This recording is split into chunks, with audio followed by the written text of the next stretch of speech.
Get on. Go ahead. Don't even fast meal. Y'all gotta pay for this heat like a gas bill. We keep on coming back, so yeah, they mad still. 716 make them pay with some bad bills. Red, white, and blue like Superman, so you know we eating at the Super Bowl. Kill the competition, set up the funeral. Josh Allen catching all the shots. This is a draft day show. It don't even matter. We ain't calling no quits. I'm the #1 draft pick. A lot of y'all talk, but I ain't hearing it. Only listen to Keyshon. Talk about the Bills dominating on the field. All our players got them skills. Buffalo gon' make a kill. When we talk about the Bills dominating on the field, and our players got them skills. Buffalo gon' make a kill. What's going on, y'all? This camera not even on, bro. Huh? This camera not even on. What camera's not even on? They can hear me though. They can hear me though. Listen. We know the voice. Hey, cue it up. Oh, producer is on his JOB today. Okay. All right. Cue it up. I know. Nah, it ain't my fault because we're not gonna do that. All right, we're going to blame it on me? All right, I'll take the blame. What's going on, everybody? Welcome to the Post Podium Podcast, home of the all truth, no sodium takes. I am your co-host, Aramis. Melly Mac. Yeah, boy. That's his Mr. Burns This face is right key. there. You can't see my face as producer's not there, but that's cool. It's still that. Oh, Boom, my gosh. shakalaka. What's up, y'all? There you go. All right, so I don't even know. We ain't got no stuff we heard today. There's stuff we heard, but it's tied into the whole thing. It's tied into the whole thing. Where would you? This is your day, baby. Where would you like to start? Man, the stuff we heard is that the Redskins or no, not the Redskins. I'm sorry. The Raiders are very interested in Jaden Daniels, and they're interested in trading up for him. I've heard rumors that that's where he wants to go. You know what? It's for me, what it is their agents say this team has the most. What did the bill say? Capital. Say you want to go there. Yeah. So they can move up for you if they have any interest at all. They are interested in you. Yeah. Say you want to go there. If that's where you think you might want to be, as opposed to wanting to be in Chicago, wanting to be in New England. Yeah. Say you want to go to this place and fall in love with them and let them fall in love with you, and then they'll move up and you go where you quasi want to go. Well, according to this rumor, Jaden Daniels is saying that if because he doesn't want to go to Washington, very badly doesn't want to go there. So he's saying he wants to go to the Raiders, and if the Commanders draft him, he'll pull a Manning. He gonna pull Eli? I'm okay with this one. This one I'm okay with. Really? Why he doesn't want to go to Washington? You gotta explain, dog. You gotta explain. Do you know why he doesn't want to go to Washington? Why? Because his visit was with the other three quarterbacks. He didn't get his own visit. He went with the other three quarterbacks. They were all in the same room. Oh, what? So it wasn't like a personal. It wasn't personal at all. Wow. So that scorned him. He didn't like that at all. So yeah, that was documented. It was him, and I don't remember, maybe J.J. McCarthy and Drake May and somebody else. But you think that's still valid for him not to? If you're gonna piss on me like that, still pull a Eli? well, this is my thing. If you're not gonna be professional, why should I? That's a good point. The whole point of this is, we could all be in Washington at the same time. But is that not professional? Did the Bills ever do it? Did you ever hear anybody else ever doing no nonsense like that? Multiple quarterbacks at the same time? Multiple players in the same position at the same time in the same room. You know what, Key? That's to me. Yeah, because if it was different positions, maybe. But think about it, the same position, we competing, right? And you got us all there, like. Right. So I'm like, so what makes you think you're a Redskin? Go. You next. Hold on. You. No, see if it was wide receivers, something like that, because like a Bills team, they'll take 2 or 3 wide receivers, or somebody will take 2 or 3, a running back or 2, a lineman. But quarterbacks, who's drafting more than one quarterback? Right. If Washington already did it with RG3 and Cousins. Yeah. But at the same time, that's not a precedent you want to set. Right. And these guys are sought after. These quarterbacks, they're all top 3 guys. Yeah. So. Okay. Well, I would say this, because this is where my brain goes. I like to think of as many sides of this thing as I can, but for the franchise, is it not one of the better tests of how a quarterback handles unexpected pressure? So you're kind of weeding out the weak link, right? Yeah. Because if Jaden Daniels is offended by this, he ain't ready for Washington. He ain't ready for what's gonna come with trying to build a franchise that is in the process of rebranding itself and rebuilding itself. We need somebody that's gonna be able to be the cornerstone of a franchise that has one star player in Terry McLaurin, and that's it. See, you ain't got nobody else. My thing with that is this: if he was mad that they brought any other quarterbacks, period, sure. But no other team brings in 4 identical players at the same time to the same visit to the facility where you're not even getting undivided attention. You're not getting what everybody else is getting. Yeah. When I go to, I'm going to keep saying the Bills because Pagula, he flies a plane out to get these guys sometimes. Right. You're not getting that. You just got put on Spirit. Yeah. You just got put on Frontier. Now you by yourself. You just a Jag right now. Yeah, you just a Jag. Like coming in. So like I see from both perspectives, man. Because from a perspective, like if I'm an organization who has not had a good track record when it came to quarterbacks. So he's like, all right, we got to do something different. Put them all in the room, make them uncomfortable. Like, we want the alpha male to stand out. Exactly. From that perspective, I can see it. But again, I can see the disrespect from Keyshon's point of view because, like, dude, if I'm a quarterback, I'm like, yeah, I'm that dude. But, yo, you're not even going to take time out to see, like, one-on-one with me? Right. Like, you're not even going to really pick my brain? You're going to do it in front of everybody? I've been on 15 visits. Right. They all like me. You see what I do at LSU. You saw what I did in Baton Rouge. And you got me here with Drake May. You got me here with Jason McCarthy. He's not even a first rounder. Why am I here with this guy? Because like you said, Key, all the other NFL teams, they having that one-on-one. Right. We interested. I can see both sides, man. But I don't know. I don't know if there was a wrong or right. Or let's see if they do it again next year. Or because if we discovered this, I'm sure the players' agents know this. Or you could be the Buffalo Bills and just invite everybody in house and draft none of them. Like you could be like that too. I'm sure the players' agents are like, oh, you going to see the Bills? Yeah, you can forget about them. They're not drafting you, dog. That ain't you ain't. Yeah. No. I mean, I think they get a good feel for it at the combine. They get a good feel for it at the pro days. They get a good feel because they all talk to him in all these different instances. They have Zoom calls, stuff like that. So this is not the end all be all. But when I'm flying, when I get on a plane, I might have turned down Detroit because I got to go to Washington because Washington's number 2. Yeah. And I get off the plane, get my bags out the carousel. I'm going in, and the dude with the little sign got me, right. Drake May, and I got to sit in the car and wait. Right. I'm in the car with my bag. Let's go. Wait, is that really what happened, or are we speculating? Like that to me would be messed up. I gotta share a limo with these people. Oh man, no. It's not even, they just got a bus. They said, hey, on the yellow bus. They said a short bus. They all get on the same time too. Who you here for? Yeah. The interview? And they try here too? Oh, okay. And they try to make it look good. They put the little LED lights around the top, trying to make it look like a party bus, but it's still yellow on the outside. Welcome to Chocolate The windows City, tinted out. Like, oh, you on the? And then the ladies, you want the window open? Got to pinch some little plastic things. Hey, we got AC. Click the little fan on by the driver. Oh, the little metal thing. Yeah. You ready? Hey, can you wop some of that back here? I ain't getting none. Pipe down. Shut the window. Yo, because like even in college, like when they especially in basketball, like when they bring you to the court. They put your name on the jumbotron. Yeah. They give you an intro, and now like they do all that, right? Yep. They kind of gave him like the regular average treatment, man. You do that. See, and I keep going back to the Bills again, but the way Bean described his pre-draft visit philosophy, I could see them doing it, but not for somebody where you're going for number 1 or you're going and that's it. Right. Because they said we bring them in to vet out which personality we like more, which one fits better, which one when we see them is actually our better fit. Yeah. So in that regard, sure. Yeah. But when you're talking about quarterback, there's only how many of them? There's 8, 9, 10 draftable quarterbacks. You're going to bring 4 of them. That's 40% of the potential quarterback market at one time. How lazy is that? It still counts as 1 visit per person. So what's the point? Right. Yep. I mean, you're talking about guys. You hear these guys. They take them out to dinner. They sit in the office all day long with them, something around, whatever. Yep. You're going to do it with 4 dudes. You got Sam Howell. He ain't gonna be meeting them. You got who's the backup to Sam Howell, whoever the hell it is. I don't know. Sam Howell. You mentioned it at some point, but he's a Jag. He's a Jag too. I don't know. I kind of like Sam Howell, man. He did pretty decent for his situation. He was decent coming off of what, second year, rookie year, rookie year, and now you're getting replaced. He ain't meeting you.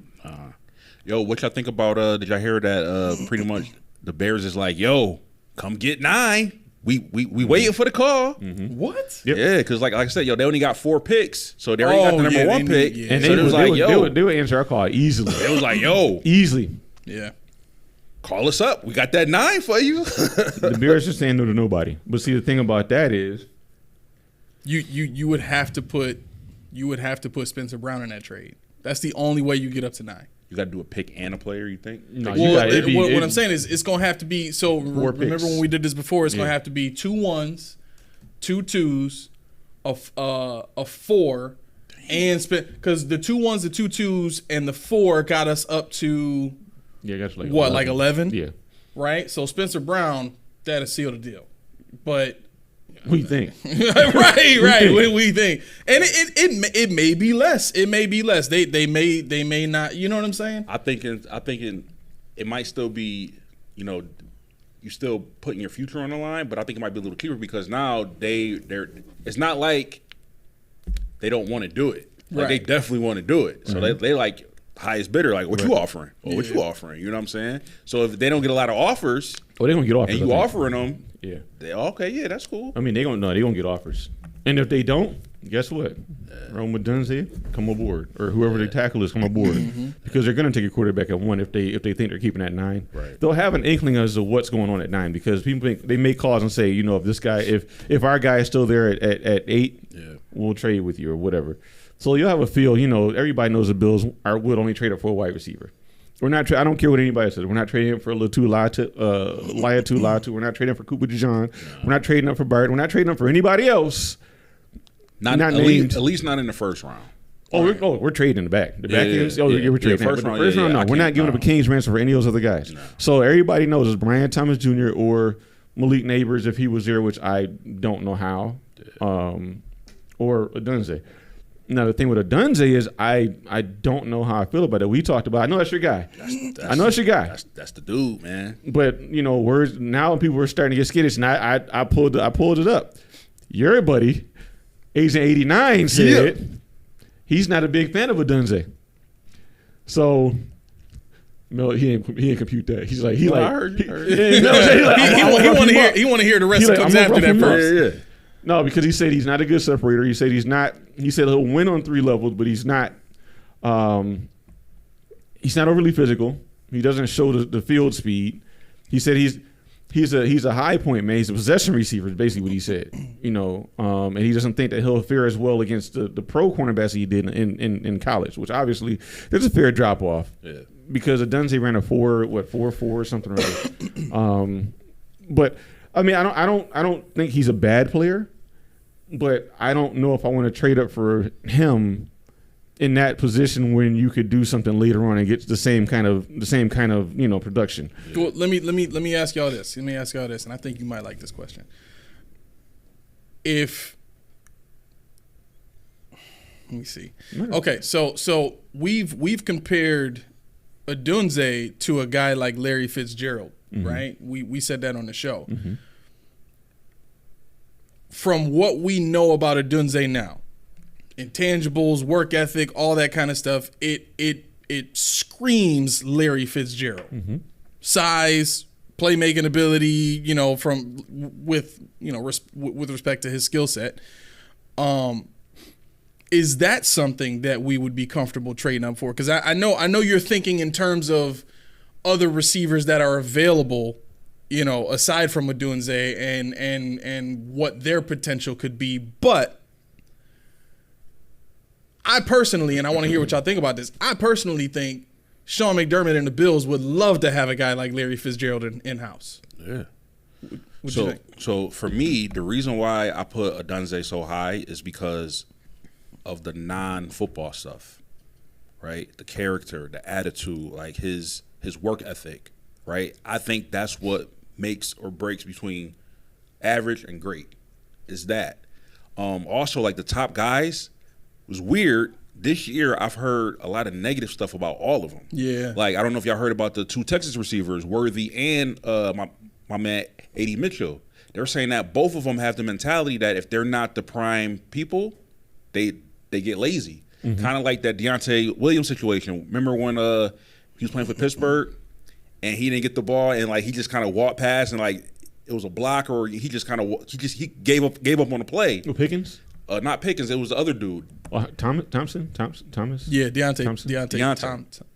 He was like just And it was like countering for that, like, yo, bro, like, you can't give up on the play. Like, what are you doing? Right. They're saying that them Texas receivers got that same type of mentality. Like, when they're not the featured guy, when they're not featured on that play, like, they just kind of get lazy with it. When I hear that, and this is not an endorsement on Worthy or Adonai. Yeah. If both of your receivers are doing that, what does it say for your program? How are you coaching them? That's true. That's how I look at it. If it was one of them, right? Cool. Right. It's both of them. But it's both of them. Yeah. So, is the play designed to make you a decoy? Or are you just because I've seen plays where guys just, they run up and they just kind of stop. Right. And are you scheming the play for one player where the other guy knows he doesn't even have a route, or are they just like, man, F this? I've seen Adonai throw tantrums on the sideline. I've seen him, throw his hands up and yell at Ehlers on the field. Yeah. Worthy, and this is why when we talked about the touchdown thing, I'm bringing that up again. Worthy at his size, everybody talks about him, and I was talking to, I'll just say it. I was tweeting with Rated Rev, and he said, see, I told y'all this dude wasn't a downfield speed guy only. I was like, yes, he is. That's all he can do. Shush it, because I want people to think that's all he has. And he picked it up enough, so he laughed about it. But when you look at Worthy was always a volume guy, and people look at his size and like, no, he's going to get hit.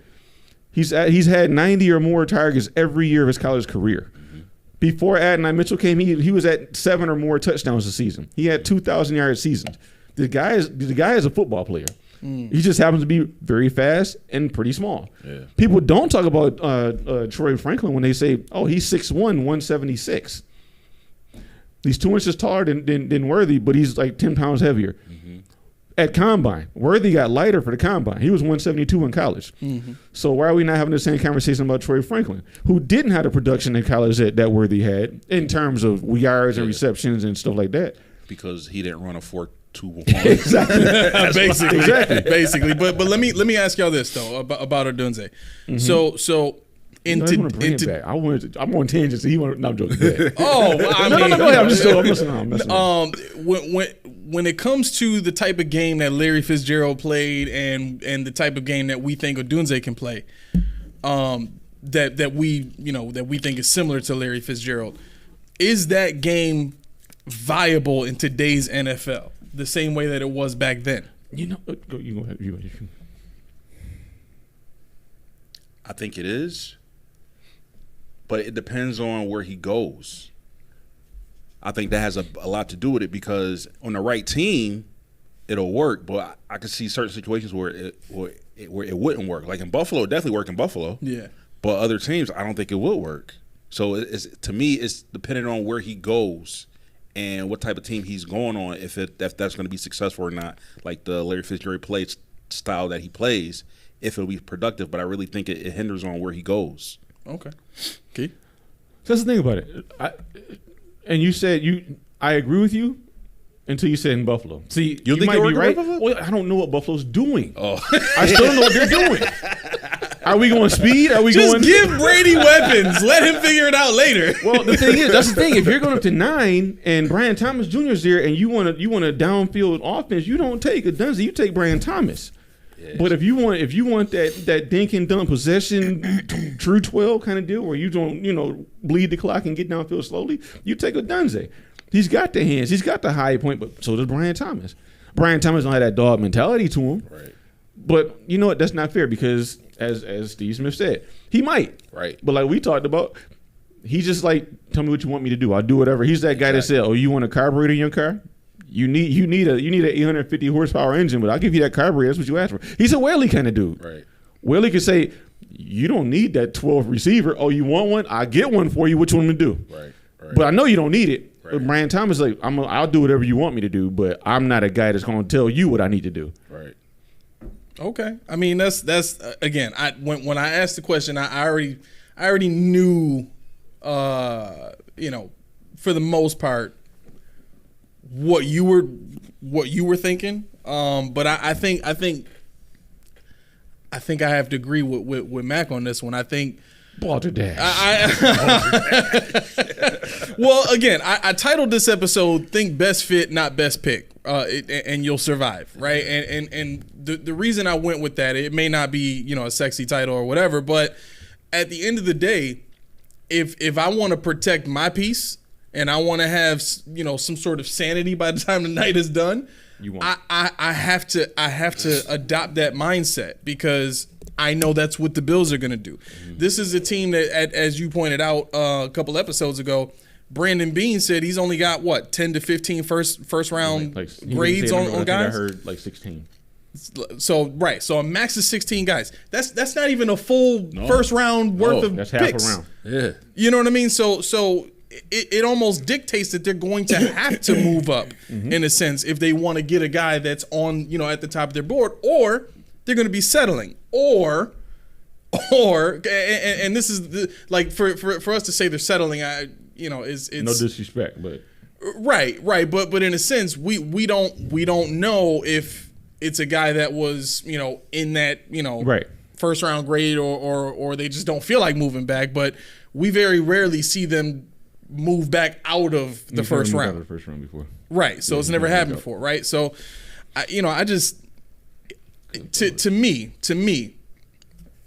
I think we're starting to get to that point where speed has taken over the league to the degree where guys like Derrick Henry, guys like Bijan Robinson, they're going to start to shine a lot more because the league has gotten smaller and faster and smaller and faster over the last 5 years. And it's like almost all there is now. You got a few, freaks like DK Metcalf and Tariq Woolen, and you know what I mean? Some of these guys that are bigger and faster.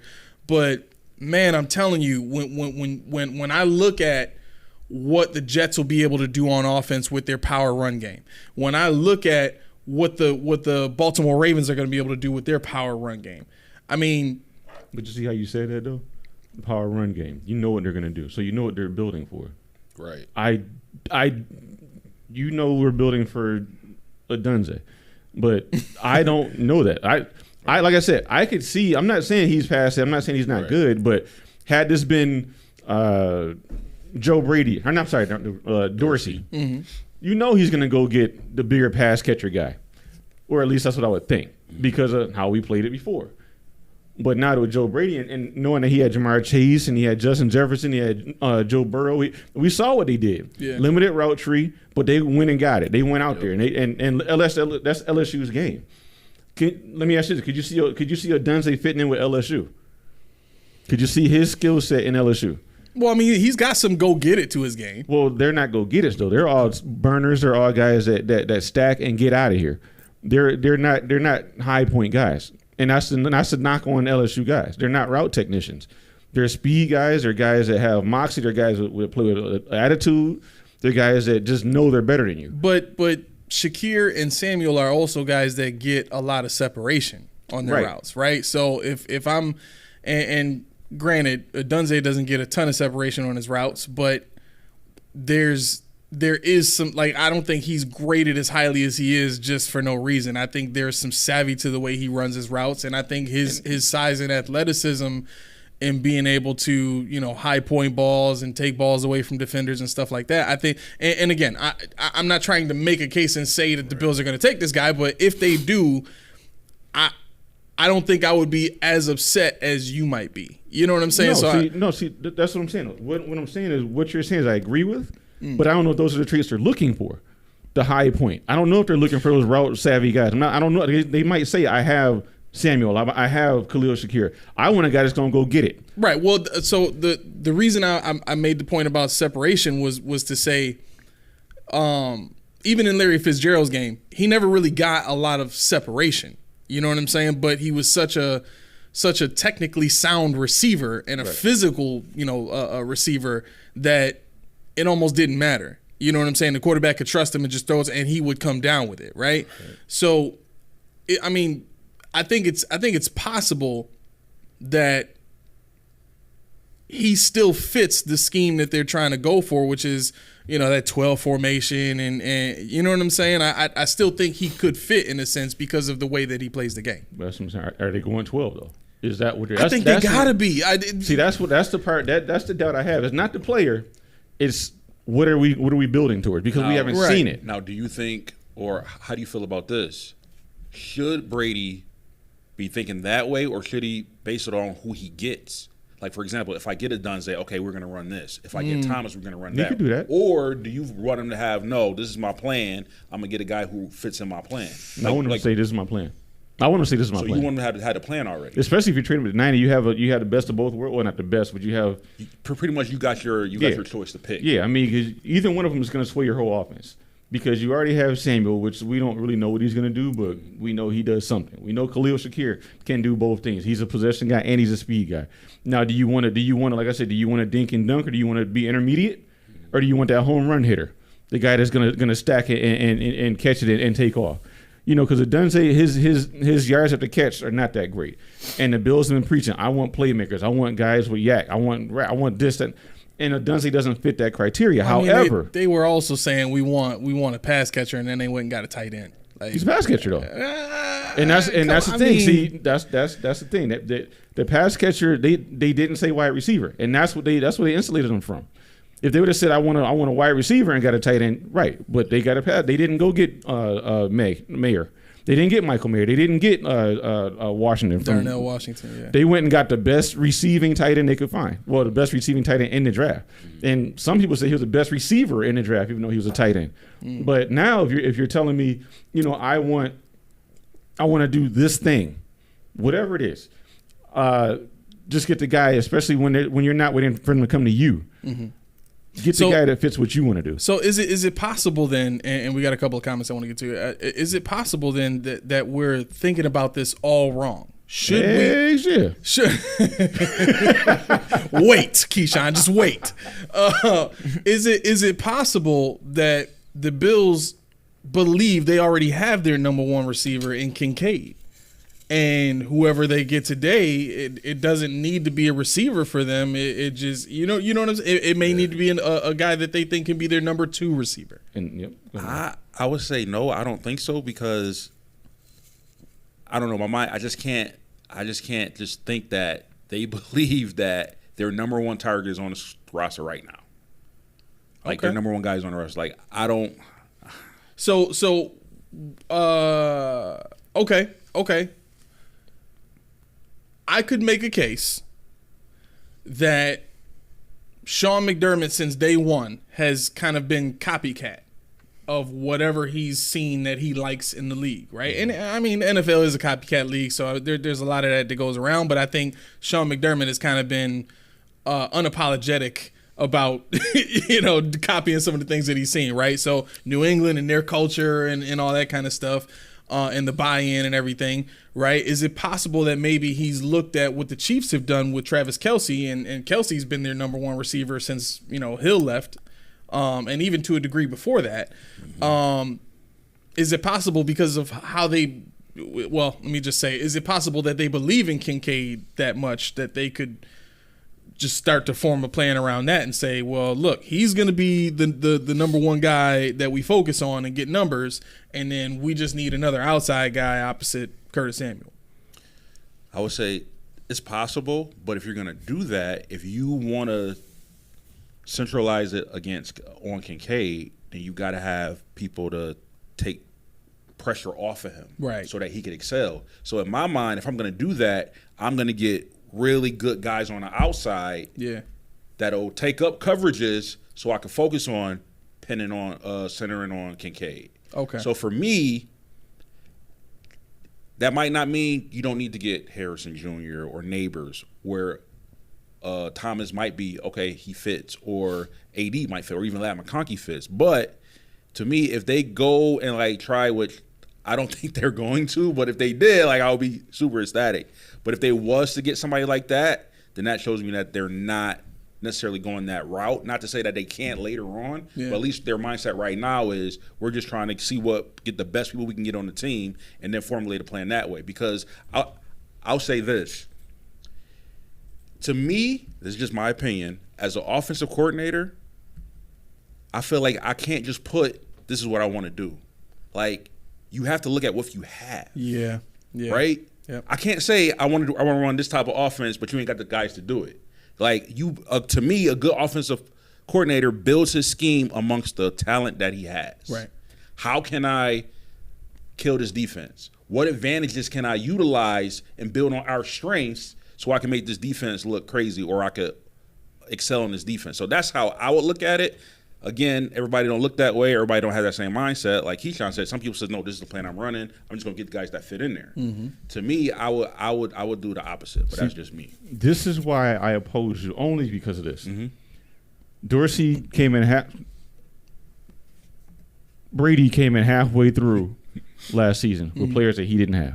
He ran an offense that really wasn't quite his. He altered as much as he could, but how often? What uniqueness do you have as a first full year offensive coordinator to say your number 1 and number 2 wide receivers are gone? So to say, we still had Diggs, we still had Davis. Sure, I want to build on what we had, but we don't have anything that we had before. We have Kincaid. Knox is always hurt. We don't have the center anymore. It's so many things that are the offense is decimated. Right. So this is like that play you mold. He's not stepping into a offense, even though it was a good offense last year. It's not the offense that we have this year. Right. I don't care, what he schemes up. If he does what we did last year, you're not going to get. You don't have Diggs out there. You don't have Davis out there. Yeah. You don't have Murray, even though he didn't do that much. You got Ty Johnson. You don't have the same construct you had last year. So you're building your offense. So to sit here and say, "Oh, we got Curtis Samuel and Mac Hollins," sweet. What can I do? Who can fit in this? No. You have a unique opportunity to trade up to 9. And to your point, if I'm doing that and they trade up, I will burn half of Buffalo down. If they trade up to 9, give up all that capital, and they get somebody to compliment Dalton Kincaid, and Kincaid is your guy. I'm not giving up 5 draft picks and the right tackle that A wants to give up. That's what I'm saying. If they do that, then that tells me they're not centered on Kincaid. Right. Yeah. That's what I'm saying. Like, I was just going back to back to what you said. That tells me a lot. But I think we're being presumptuous here because I can definitely see a world, and I'm not going to derail the conversation now. I will later, where this is not going to be a wide receiver tonight. Well, the first round, or Yeah. oh yeah. So to speak to that, Josh Arnold writes in Brian Thomas Jr., McConkey, or Leggett, and I'd be happy with today if we go wide receiver. You said Josh Allen said this? Josh Arnold. Oh, I'm about to say, he's supposed to be texting Bean or something? Never mind. Okay. Go up and get Odunze. And then, of course, the one and only Rich writes in, King McDermott and Prime Minister Bean will shock the world tonight. And do what? Draft a punter? If it's not a punter, it's going to be a pass rusher. I don't think a pass rusher would shock the world. All right, we can end this show now. So who's the 3 he said? He said Brian Thomas Jr., McConkey, or Leggett. I'd be cool with them dudes because to me, those dudes, I don't have to move up. Yep. I think. Well, Brian Thomas Jr. Wait. I'm sorry. You might not have to, Brian. You might not have to. What? How? You might not have to. I mean, you Matt got me starting to think about Marvin Harrison falling past Arizona. What pick is that? Arizona's which? 4. Like. Oh yeah. I can see neighbors going at 5, at 4. Right. That's what I'm saying. So if he falls past 5 at the Chargers, I mean, there's a few teams there that might not even want him. I mean, my thing is you might. I don't see anybody there. Hey, if that happens, bro, Harrison. My God. If he makes it out of the top 10? Steal. Yes, Who's exactly. that, Harrison? No, Thomas. Oh, my. Out of the top 10? Oh, yeah, he's going to be out of the top 10. No. I'm saying if you said if Thomas falls to us at 28. Oh, my God. I mean, steal of the draft. You run, but I'm not doing this again, guys. I'm not doing this Why? again. Just imagine what would happen if we got him at 28. 28, Key. Can you imagine And we that? still got draft capital. What? Go to hell. 10. Anyway. Because you were there for me when Ed Oliver got picked. You were there for me when they took Aaron May, but you were there for me. And this was one of the questions I had for both of you guys. What would you do? What would you do if how to write it? What would it do to the fandom in Buffalo if the guy that you wanted is there at 29? Now think about what I said. The guy you wanted is there at 29. You know the name we talking about right now, I ain't right? gonna say the name, but my premise is this. Brian Arakpo. Yeah. But now, what if it works out? Hey, it works out. If it works out, no. If you stay at 28 and the guy you want is there at 29, the guy that you think is there, Brian Thomas. Is there? Brian Thomas is gone, And then they don't pick him. and they don't pick her, and they take. I don't know. Xavier Worthy. Johnny Newton. Not even that. Not even that. They take Jared Verse. Like, No, you can't say that because people would love Jared Verse. for real? People would love Jared Verse. I think he might go before. He's gonna be the second. I think the second edge rusher off the board. Who you think going first? You know what? I think first might go first, man. Steve getting in early. He said, "Don't worry, KC will jump us and take the guy you want." Yo, what if KC jump all the way up to 9? I don't think. No. KC ain't doing that. Because KC, the thing about if they did, that tells me something about their organization. Because if KC jumped all the way up to 9 and they proven that they can do it multiple ways. Oh yeah. If they've already proven that they can win multiple ways, and they have the offensive coordinator, they still got Travis Kelce, still got Mahomes, and there will be guys on the board well into the second round, third round, and that's the reason why. As much as I love, and I go on record as saying I love Brian Thomas since how long? Right. I've loved Neighbors since I knew we couldn't have him. Mm-hmm. If somehow we got one of those two guys, I mean, I'm not going to say I'm going to be happy. There's nothing in that can make me happy. I can tell you that right now. What? Nothing? Nothing. And I'll explain why. The reason why nothing they can do tonight will make me happy is because I need to see how the whole draft plays out. Oh, okay. I want to see because I can't get happy off of he can't do everything by himself. Brian Thomas Jr. Right. or Neighbors. They can't do it. I don't want that scapegoat. We got this guy. Now we're gonna go backfill everybody with 1-year contracts. Right. We're gonna fill up the rest of the free agency with dumpster diving guys. We're gonna rehash our practice squad and let one of them fight. I don't want that. You know, I will after the draft is over on Saturday at 5:00, I'll say, well done. Or I'll say, they started off like gangbusters. I'm happy as heck they got Brian Thomas. Or I'm happy as heck they got Malik Neighbors somehow. Right. Or even Roman Dunes. I'm happy as heck that they got Xavier Worthy. Or Kansas City did not. Right. But when they went ahead and got Jordan Logue from wherever in the 6th round when he was an undrafted free agent, when they went and got I don't know, James Williams in the 2nd round, even though I like his prospect, I'll be like, yo, what the hell were you thinking about? He hasn't been here for a visit, by the way, so they probably are going to draft him. I just want that to be out there. But that's the thing, Can we put a camera on you during the draft so we can get your like live reactions and stuff? I'll be at work. Oh my gosh!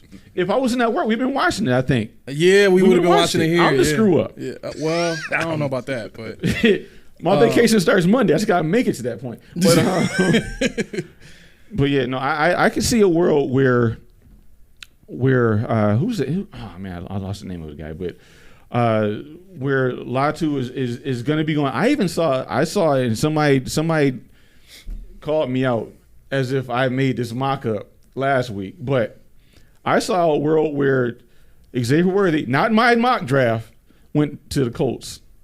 That was 15 or whatever. Really? Yeah. Wow. would you be happy if the Bills took him? Who, Worthy? No, the Latu kid.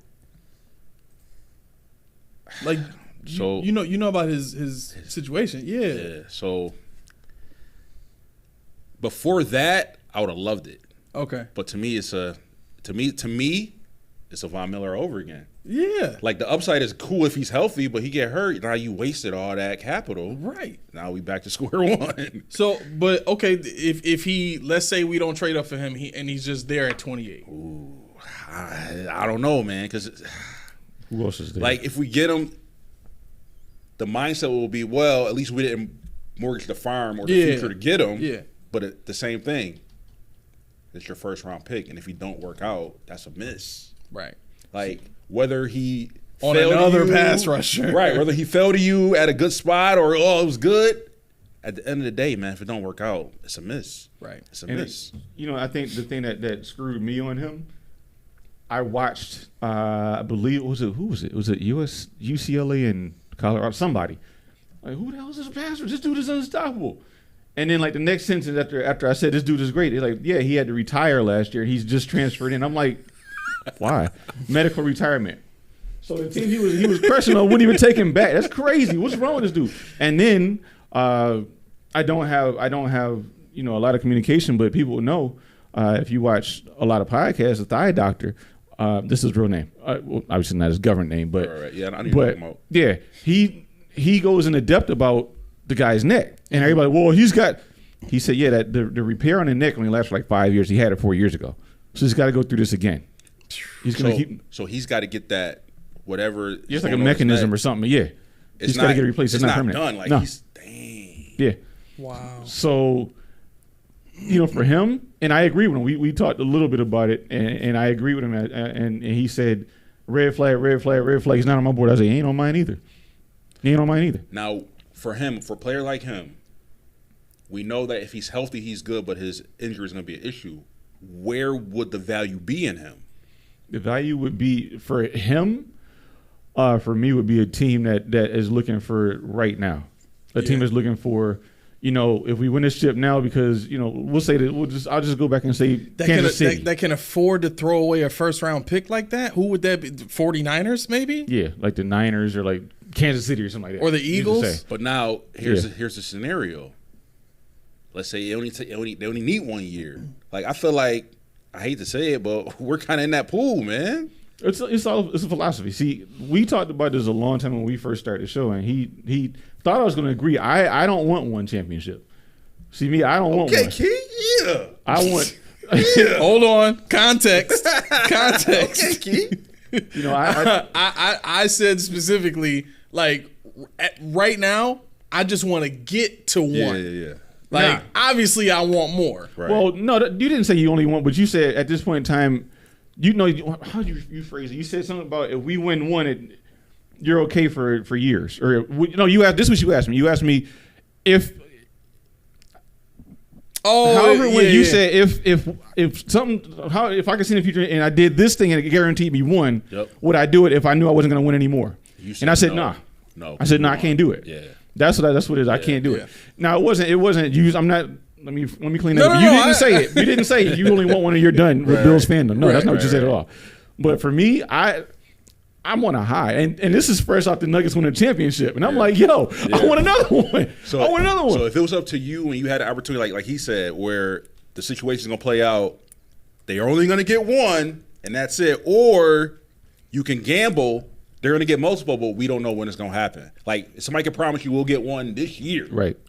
Would you take it this year, or would you gamble with you may can get more, but we don't know when that's going to happen? Right. Keys with, I'll just wait. You're right. And my mindset was, because like what made me ask the question was I was thinking about like where Josh Allen is in his career right now. Yeah. You know what I'm saying? And it's like, yo, we not gonna have too many more years of like superstar Josh Allen where we know the other team's scared to death to play him. Yeah. He ain't got that many more of those left. So what I take knowing that I'll get at least one out of Josh and never seeing another championship with Josh. Or would I just be like, you know what? Let's just live it up. Josh is a superstar. It's great. And then hope we get another quarterback that's that good. Right. And you know what I'm saying? Yeah. Like that was my. It's like, man, at some point he's got to get one. This is okay. I'm sorry. That would hurt. I ain't gonna lie, man, because like we know how good he is. Not just in Buffalo, across the league. Right. We haven't had, in my opinion, one of these dudes since Bruce Smith. Like, he was the best player at his position in the league. Yep. Right? Like, Kelly was good, but he wasn't the best. Andre was good. Thurman, he was up there, but he wasn't the best. Like, Bruce Smith was the best pass rusher. Like, he was the guy.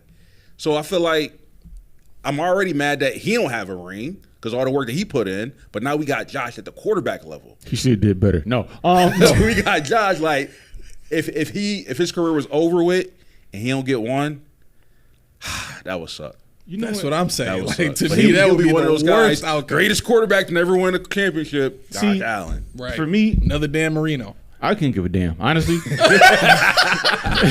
me, that is a problem, sir. No, that is a big problem. And this is what I mean by that. I'm married to the Bills. I don't care what Josh Allen does. Josh Allen's responsibility is to get that championship. Yeah. My response, well, not my response because I have no legs in the race. Literally, I can sit here and behind this mic and not get paid and talk all I want. Right. But what I'm saying is, there's life after Josh Allen, and I want if you're it's like saying, yo, Mel, I'm gonna give you $1 million right now, but I'm gonna tell you the day you're gonna die. You want it? No. No, you know what it's like. I'm gonna give you the real. Let me get to these comments real quick because I really think Rich done set Steve off. He triggered him somehow about talking about McDermott because Steve came in. He says KC has talented coaches that make it work. McDermott makes it look broke and choke. That should be the new Bills T-shirt. Then Rich says in 290 days. 290 days. 290 days.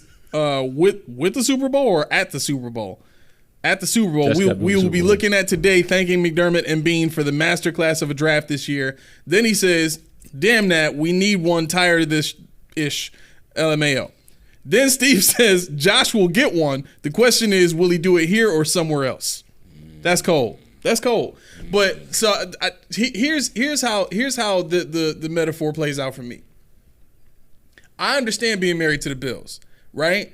But I see it as, okay, I'm married to the Bills, right? But, man, my wife ain't cooking like she's supposed to. She ain't cleaning like she's supposed to. She lazy. She, you know what I mean? She don't want to do herself up nice and pretty. So I like how she look. She don't, you know what I mean? She don't want to have no kids. She don't, you know what I'm saying? Like she got a broke mentality. You know what I'm saying? And it gets old after a while when you kind of deal with, you know, but then we find out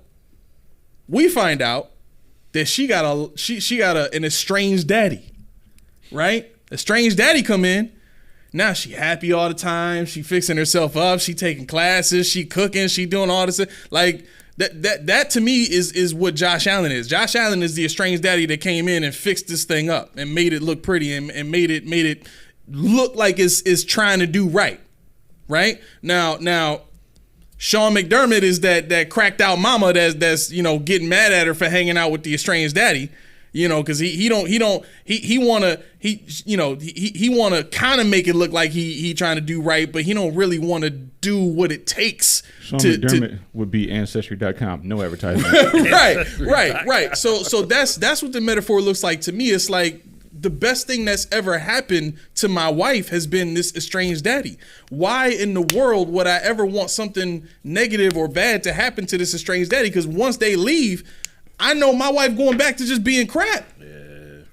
You know what I'm saying? Like, I get being married to the Bills and I'll just wait for them to get one. Like, you've done that with the Nuggets. So you've seen what the other side looks like of waiting for 30, 40 years, 50 years for something like that to happen. Well, I'm only 40. Well, I'm just, you might be older than that. You might not. I'm just. But no. But this is what hangs me up. This is what hangs me up. It's the fact that 10 years ago, if we did this show, we would have been like, yo, if the Bills just made it to the divisional round, good Lord, if they just made it to I'd be good. Now we've gotten here. We hit a plateau. So now, and if you get to that Super Bowl and you don't win it, now it's gonna be back on this show doing the same thing, talking about, all we doing is going to the Super Bowl. We ain't doing nothing else but going to, when are we gonna win one? When we gonna do something different? That's the thing that gets me. To me, that's the same thing with the Sabres. They got rid of they got Lenny Ruff back. In the statement, Kevin Adams said, we want somebody who can make us to the playoffs and make us be competitive. Like, what are you talking about? That's what we want. Right. Not Stanley Cup, not championship. Right. We just want to go to the playoffs go to the playoffs. consistently. We just want to be a consistent competitor in the league. Yeah. And the Bills did that, and they did it. That. So, yeah, I see what you're saying, Key. Like, why, if you reach this peak, why stop there? Like, there's more to get. There's more to get. You got to get more. You got to get more. I want it all. And the thing is, like, it hits different. Okay. I'm a Nuggets fan. I'm long suffering. I've seen a lot of crap. But I can tell you how I feel right now. I'm scared. Even though we're up 2-0 against the Lakers, I'm scared because we were there last year. I can't lose now. Yeah. I can't lose in there. I'm gonna be heartbroken. Whereas the first time we made it, back when Melo was there, it's like, how we get here? Right. Now we belong. Right. Now we're the team to beat. The Bills need to be the team to beat. Right. You got Josh Allen. Everybody talks about this guy. Mahomes did it. Yeah. Burrow did it. You know, I mean, when is Josh Allen going to be that guy? Because everybody puts him in that category. But now when you go on YouTube, what do you see? Is Josh Allen done? Yep. Has Josh Allen reached his peak? Can Josh Allen win one? Can he do it by himself? Yep. And this is the stuff you got to get away from. Because Buffalo, we're going to love our quarterback. But see, when I say I'm not sold or whatever, it's not because I think he sucks. Mm-hmm. It's not that I don't think he's great. It's that I think that when you're talking about national media, not Buffalo fans, the imagery and the dialogue is different than what we have locally. And that's what I'm trying to get to be in sync. What national media is saying and what we're saying. Right. Rich wrote in, Mahomes is Brady, Allen is Manning, and I'll be okay with that, LOL. Then he writes in, he's talking about my analogy. He said, that's a crazy-ass analogy, but it works greatly, LOL. Steve writes in, Josh has never failed. This team fails him with a mediocre roster, lack of elite weapons to match against the elite, less than coaches, dang, and fans who are okay with just okay. I hate this heart emoji is like in the way. I can never get past it. And fans who are okay with just okay. Please make me a liar. Yeah. So, I don't think that's possible. So it's kind of what Key was talking about. It would suck, but I can see, to his point, a future where, let's just say, for a circuit argument, Josh finishes out his career, he don't get one. But then we get some more players, maybe not as good as Josh, but we get more players and we get a couple Super Bowls. You know what I'm saying? It didn't happen the way we wanted to happen, or it didn't happen with the player we wanted to happen, but we still got there. Again, we wasn't so, like, it wasn't all on, well, we got the best quarterback. Now we got 5 different players who are good, and they got us there. So, like, think about it.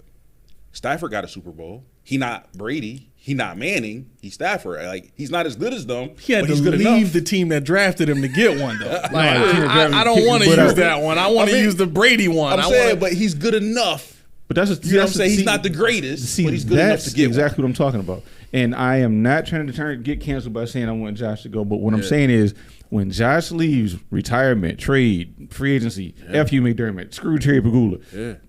When he leaves, I'm still here.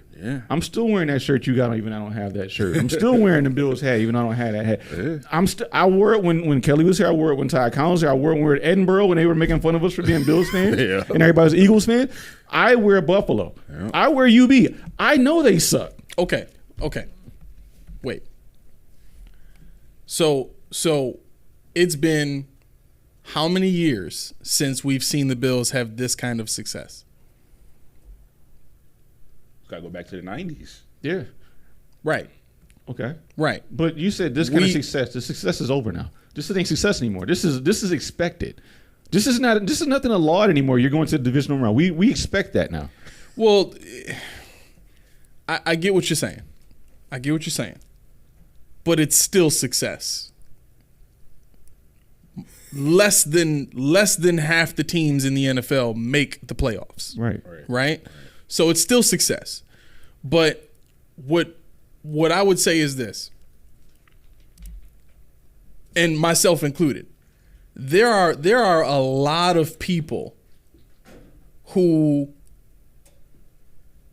were anguished. They were in angst. They were stressed. They were pissed off. They were, whatever negative emotion you can imagine during that playoff drought when the Bills were just inept and looked like they had no clue how to get a good player in the door, how to get a good coach in the door. They had no clue, right? And it literally,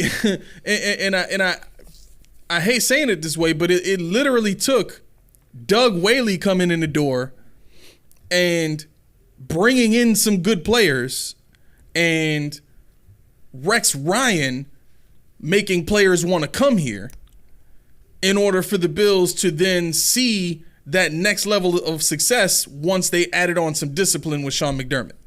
Like, that's what got it done for the Bills. The start of that was them getting somebody in here who knew how to draft good players, sign good players, and attract good players, right?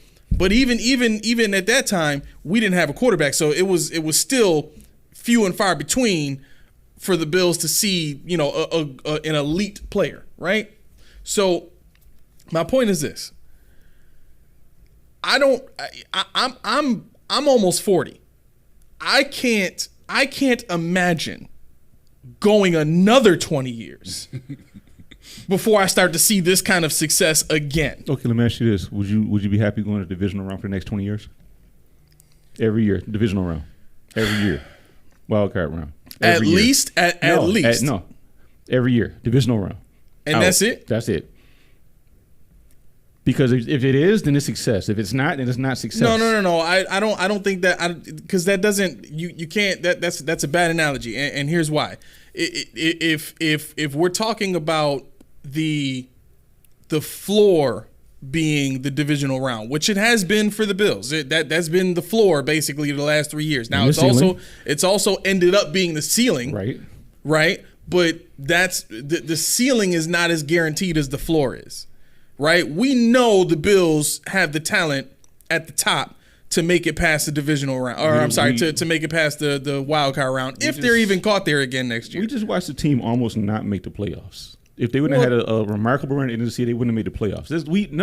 What's up? So finish your point, but I got after that. Finish your point though. So my thing is, there's my theory is this: if you're not winning the big game, and your goal is to win a big game, to accomplish your goal is success.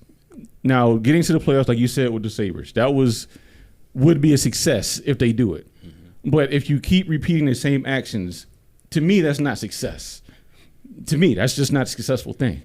You know, if you don't make any growth, you make no progress, you bring in new players in, you're doing this, and you keep doing the same, because it's the same result. Whether you score 40 points against whoever in a divisional round and you lose, whereas if you score 0 points, you still lost. To me, yeah, but that's so okay. I understand what you're saying, but if you bring that mentality over to the sales field, and I got a guy that is, excuse me, I got a guy that made $100,000 1 year. And every year after that, he's only making $20,000. But I got a guy that's consistently selling at $70,000 a year.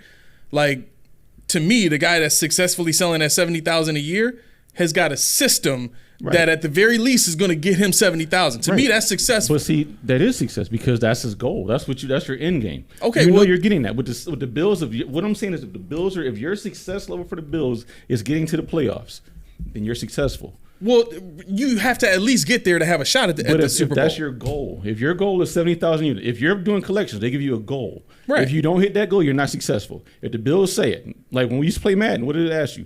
What is your goal? Do you want to win 8 games, 9 games, wild card, Super Bowl? I got a perfect example. So when I used to work at Basil, and I'm sorry, you had a point to get to. Go ahead. So I do see that. So if the Bills from day one, they set a goal and they don't get there, to me, if they don't meet the goal, yes, technically they haven't met their goal, so they're not, in that aspect, they're not successful. But the point I was going to make was when you look at teams like Pittsburgh, Green Bay, in my lifetime, they've always been good. Always. Mm-hmm. Always been good. Yep. They got championships. They don't win every year, but I can count on them. Oh, they're going to the playoffs. Yep. They do it every year. Right. The Bills they not sniffing the playoffs. Mm-hmm. Right. They not going to sniff it. Mm-hmm. Now, at least for me, until the division proves me otherwise, as long as we got Josh Allen, in my mind, we win a division every year until they prove otherwise. We waxed Miami twice. Even they got Tyreek Hill to all the people that they got, we still beat them twice. So to me, like now, my mindset has switched. The Bills is not a laughingstock anymore. Right. They're a bona fide contender every year. Now, like Keyshon said, if that's their goal, cool. But we know their goal is they want the ring. Now, yes, they're in the conversation of getting that goal, but at the end of the day, if they've never make it to that championship, yes, you were a good team, but you never accomplished what you set out to accomplish. Right. Okay. So I think All right, so real quick, and then Rich is about to set me off here with this one comment I want to get to. So when I used to work at Basil, I started off as a tech there, and I became a service advisor, right? And once I became a service advisor, the pay scale that I came in on was pretty lucrative. It was nice, right? Lucrative. And yes, that means a lot of money to be made. Hey, learn stuff every day. Yep. And so what ended up happening was the shop had seen so much success to the point where they wanted to expand and add on a commercial addition to the building, right? And with the expectation of that extra business, they changed our pay scale from what was a higher base and a lower bonus structure to a lower base and a higher bonus structure, right? And we had this in-store goal of $30,000 within a week. If we made $30,000 in a week, they had this prize tree, and the top prize was if you get 30,000, you get to unlock the prize tree, and we all kind of had a feeling it was something monetary that would benefit all of us, right? Now, when the pizza party? Yeah, probably. That's probably what it was. Now, we got as close as 29,000 and change. And that's the closest that we ever got to meeting that goal, right? And once we got to that point, we never saw that again, right? But we always strived towards that. And so our numbers were naturally higher because we were continuing to strive towards what seemed like an impossible goal. Okay? So my point in bringing that up is, even if the Bills only made the divisional round every season, the only way they have a shot at the primary goal, the Super Bowl, is by making the playoffs, right? So I can't fault a team for trying to create a system that at the very least makes sure that they'll make the playoffs, because with that in mind, there's the added benefit of, okay, now we have a shot at the Super Bowl. Now maybe we're an injury away. Now maybe we're, a lucky bounce away. If they say that again, the injury away, I swear for Lord. Listen, I get it. I'm simply trying to say. No, but see, okay. I'm simply trying to say that it doesn't have to be success in the general sense of 1 year success, being a Super Bowl, but it can be a sustained success. And again, I don't want them to continue to make the divisional round and get blown out or get kicked out or whatever by the Chiefs. I don't want that, but do I want them to have a shot at a Super Bowl every year? See, yeah. This is the difference. I agree with that. I've always agreed with that, the whole conversation. But my point is, when you say our only goal is to win a ring and you never win it, you're not successful. If you say I'm going to be in the playoffs every year and you're in the playoffs every year, you're a success. You're a man of your word. To your point about the 29,000, what if the goal is 30,000 every year and you guys are 29,000 every freaking year? You know how to get to 29,000. What's going to put you over that hump? And for me, when I hear the Bills say on Super Bowl, they're talking about that 30,000. When they get to the playoffs, that's that 29. Yeah, we were good the first year. It was hard as hell. We finally freaking did it. Next year, we know how to do it. Let's build on it. You didn't run it back. You didn't bring Stephon Diggs back again. You didn't bring freaking Mitch Morris back again. You didn't bloat the contract with Von Millers and these guys that don't do anything for you in the long run. Yeah, but I don't. I see. Go ahead.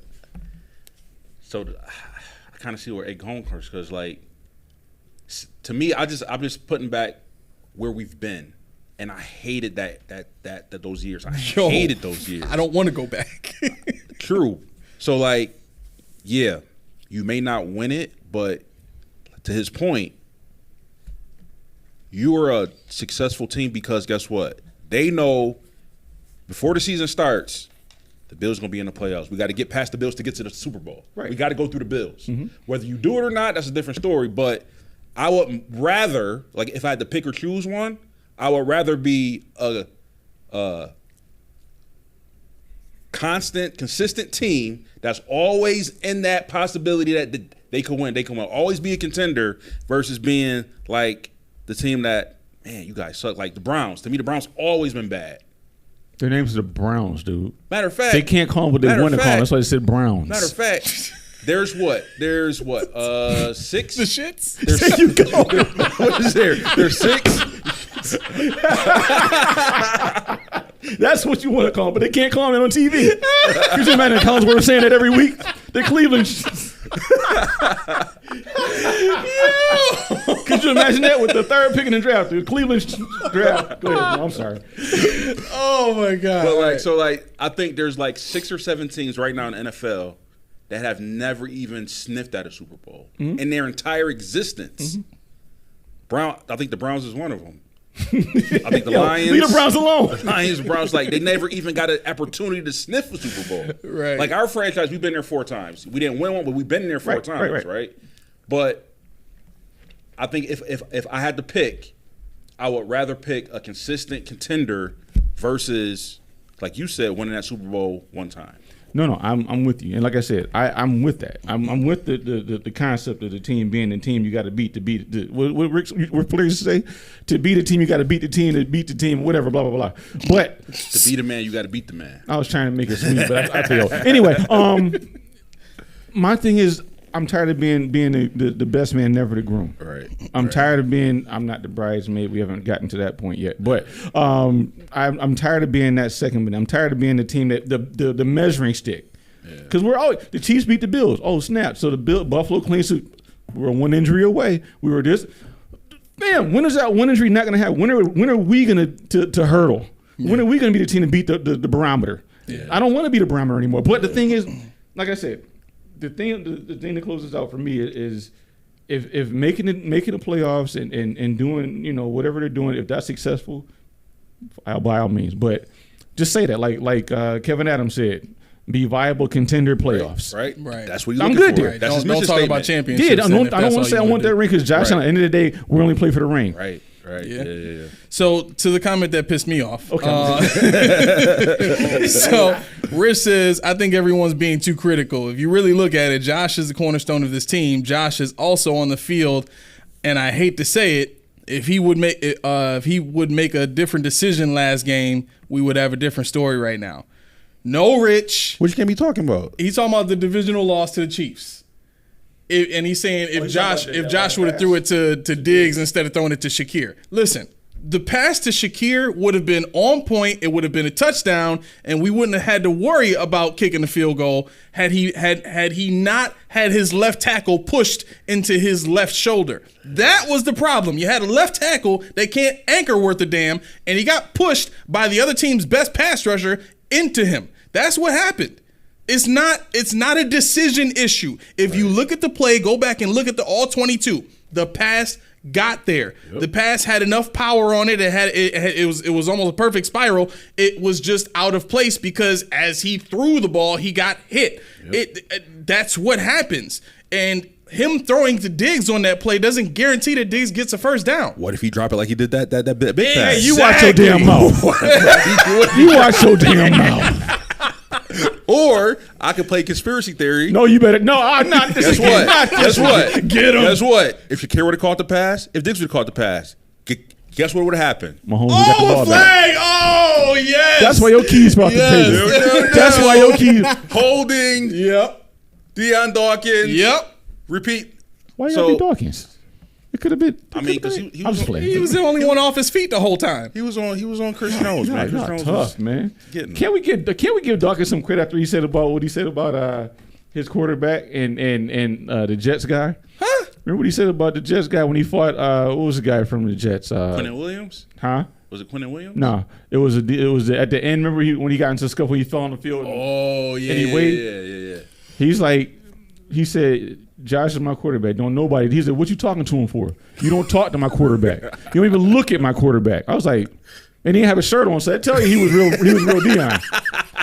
But I mean, that's literally every single, like, it could be the nicest, most kind, polite, neighborly person in the world. If he plays offensive line, don't touch his quarterback. Nah, that's all of them. I don't believe that. What? I don't believe that. How do you?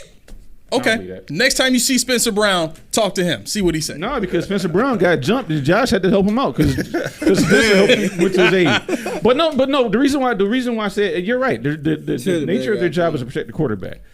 But to take it that offensive and have that mind state and that attitude, actually show it on the field, getting into a tussle, everybody don't do that. Everybody ain't like that. And I'm not giving him a badge of courage because I haven't seen one offensive lineman that was worth anything that didn't have that mindset. Well, we ain't got no worth anything lineman in the league then because you don't see that. No, what? You don't see that at all. You serious? Richie Incognito is he in the league right now? Huh? Is he in the league right now? I said right now. It's like basketball. We're not gonna do semantics. It's getting soft. We're not gonna do semantics on this, bro. It's getting I said right now, and that's what I'm saying. It's a transition. I can make a phone call right now. I can call my pops right now, and he'll tell you just about every offensive lineman in the league is gonna be talking. Really? Fighting? Huh? Fighting? Get into a scuffle because he just couldn't take it no more. So I've seen where Keyshon's talking about where I think it was Lamar Jackson. He got manhandled.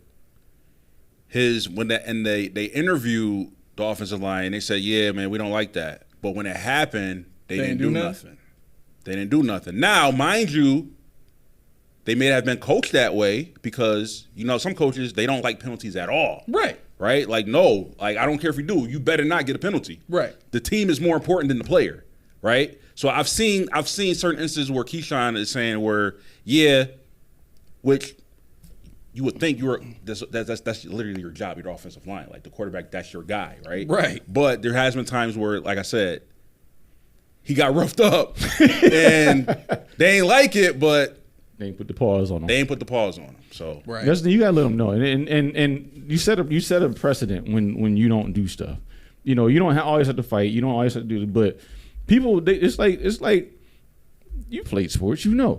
You become a mark very easily by the way you react the first chance you get. Yeah. If Draymond Green don't get in your face the first chance in the league, guess what? You think you can punk him, and now you got to go. And that's the thing. Like I said, when somebody goes on record and names a player, names a team that you got to play twice a year, and says, "I don't like none of them motherfuckers," he said, "F them," and this is the guy I'm talking about. And you got to see him next year.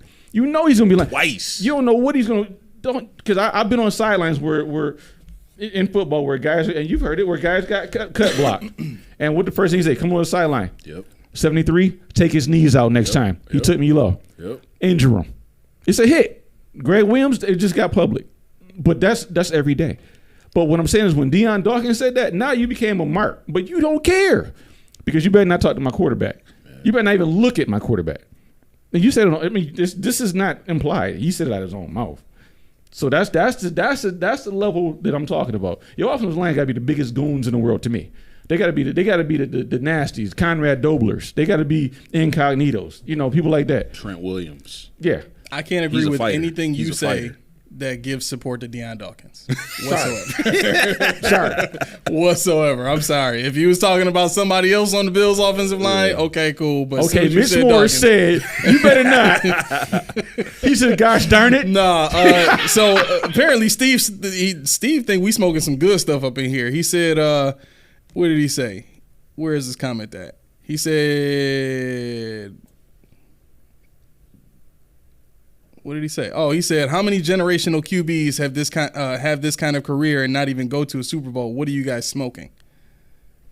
How many people had how many generational QBs? So how many quarterbacks? Like Josh Allen? Yeah, that haven't won a Super Bowl. I think we're about to see a lot more of those kinds of quarterbacks and not go to the Super Bowl. Like it's just the Chiefs being who they are. Mm-hmm. It's going to be very difficult for any other quarterbacks in the league to blow up to that degree.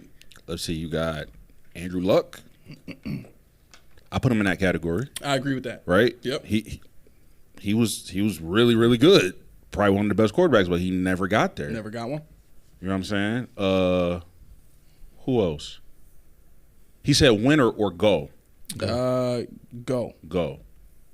About to say. Not even go? I mean, Luck was only there for what, 5 years, 4 or 5 years? Yeah. And not even go? Yeah, that's where That Steve don't is. happen. But I don't know. I'm not sure. Do y'all consider Wichita to be that good? Who? Dak? Prescott? No. Nah. We'll see what your man Sedarius and Gallup and what's the name? Des Bryant and all you. Nah. Yeah. I don't know what I'm smoking. I might if you said drinking maybe, but not smoking. All right, so we got like 4 more comments to catch up on real quick. Steve writes in, we haven't even gone to a Super Bowl with a top 3 quarterback in 7 years, and not drafted on a wide receiver for him in first ever. Mm-hmm. Just say it out loud. Damn. And then Rich writes in, we also have been in a drought for 17 years, and we are finally consistent with going to the playoffs for 5 straight years. Eventually we will get it, but I would rather be on this side than the drought. Yeah. Steve says, I prefer being absolute losers during the drought over wasting my life watching mediocrity ruin a great quarterback and all my hopes. I want to be a champ, not just a contender. So, Steve, what did I smoke? Because I'm with you. I don't know what I smoked. I'm with you because what you just said is exactly what I say. If you go, what they said, Mel, you know it, and Ace going to hate this. What did we say in Cosby? Give me a little leg and take it right back. I don't take that leg back. And take it right back. Don't take the leg and shoulder back once you give it to me. You showed me the leg. I want the leg. I want the leg. Bro, I'm so. I don't know either, bro. I'm still trying to think if I ever seen that leg, episode. take it back. Wait, huh? Basically, what it was elaborate. No, the quick story behind it. On the Cosby Show, who was it? Who was getting married? Was getting married, and they were gonna have a bachelor party. And Denise found out that there was, it was for Martin. Yep. Found out that they were going to have a stripper. Yep. And so word gets around. Then the grandfather, which is Heathcliff's dad, finds out he had a stripper at his party. And there was a fan dancer. And she was a teaser, obviously, back then. Yep. So she gave him a little leg, teased him with it. But then she pulled it back. So you didn't really get it. You didn't get anything. You weren't, you didn't cheat. You didn't do anything nefarious. But the thing is, it was that tease. Yep. If you won't give it to me, keep giving it to me because, like Steve said, I don't want to get here with Josh Allen and be on national media and then go freaking 6-11. You don't want to peek at the trophy. You want to hold. I want to hold the trophy. I want to see the Bills on the field when somebody gets shot out of the middle of the stage with all the dancers on the field. Yeah. I want to see $10,000 seats in the nosebleeds to watch the Bills play. Yeah. I want Michael Jackson. Okay, maybe not Michael Jackson to come back, but I want that experience. I want Whitney Houston singing the national anthem for the Bills. I want these things, and you're not getting it here with the what is it, the C-5 that flies over the stadium. Yeah. You're not getting it with. I want it all. Because you already gave me the leg. You don't take it back. You better not take it back. Have the last 50 years of Denver Nuggets football been worth the one championship that they have right now? Has it been worth it? It was worth it that night. It was worth it that night. It was worth it that whole summer. Now, what if they never win another one again? Was that one still worth it? I would be hurt. I'd be hurt more now. That's not what I asked you. Would it be worth it? Would it be worth it then? Like but right it now, but it wouldn't be now. Not now. Okay. I don't even care about last year's now. Perfect. So I think that's what I'm saying. See, right now, you guys got a unicorn the same way the Bills got a unicorn. Y'all got Jokic, right? Mm-hmm. That man is nasty. One of the most unstoppable players in the league, if not the most. I hate him. Right? I told you because he's not on your team. If he was on your team, you would love him. Right. No, it doesn't matter. I hate him. I'm sure people hate Josh Allen because he's on our team, right? You know they do. But I think that's where I am now in terms of like I can't. And Steve, I don't know where you got like I don't know. I don't think any of us were really saying we want. Well, I guess it kind of does sound like you're okay with Josh not winning a Super Bowl and just kind of waiting for whatever other quarterback and coach to come in and win a Super Bowl. I mean, that's what he's getting at, sure. But I mean, I'm not sure that's what he was getting at. Okay, so I don't want to get caught up in that conversation again. But I do think that I want to clarify. I'll be cool. I ain't gonna say nothing. Go ahead. I do want to clarify. I don't think it would be worth it for me to have gone through these last 10 years and then possibly go through another 20 years. Well, I can't say 20 years. It would probably be at least another 5, right? So by the time Josh Allen retires, Mahomes will be about to retire, and Andy Reid will probably be retiring right after Mahomes retires, right? Yep. And then at that point, how old is Reid now? Is he 64, 65? He's in his 60s. Yeah. By that point, the Bills will have to either have a line on another superstar quarterback or have a line on a Andy Reid like head coach that they expect to get in here and do something like what he did, right? And I guess the point I'm trying to get to is,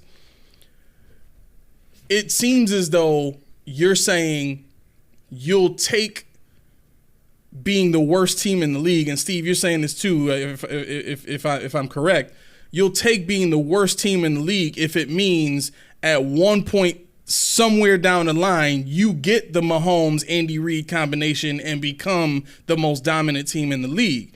But if I'm not mistaken, the Chiefs went forever before getting that too.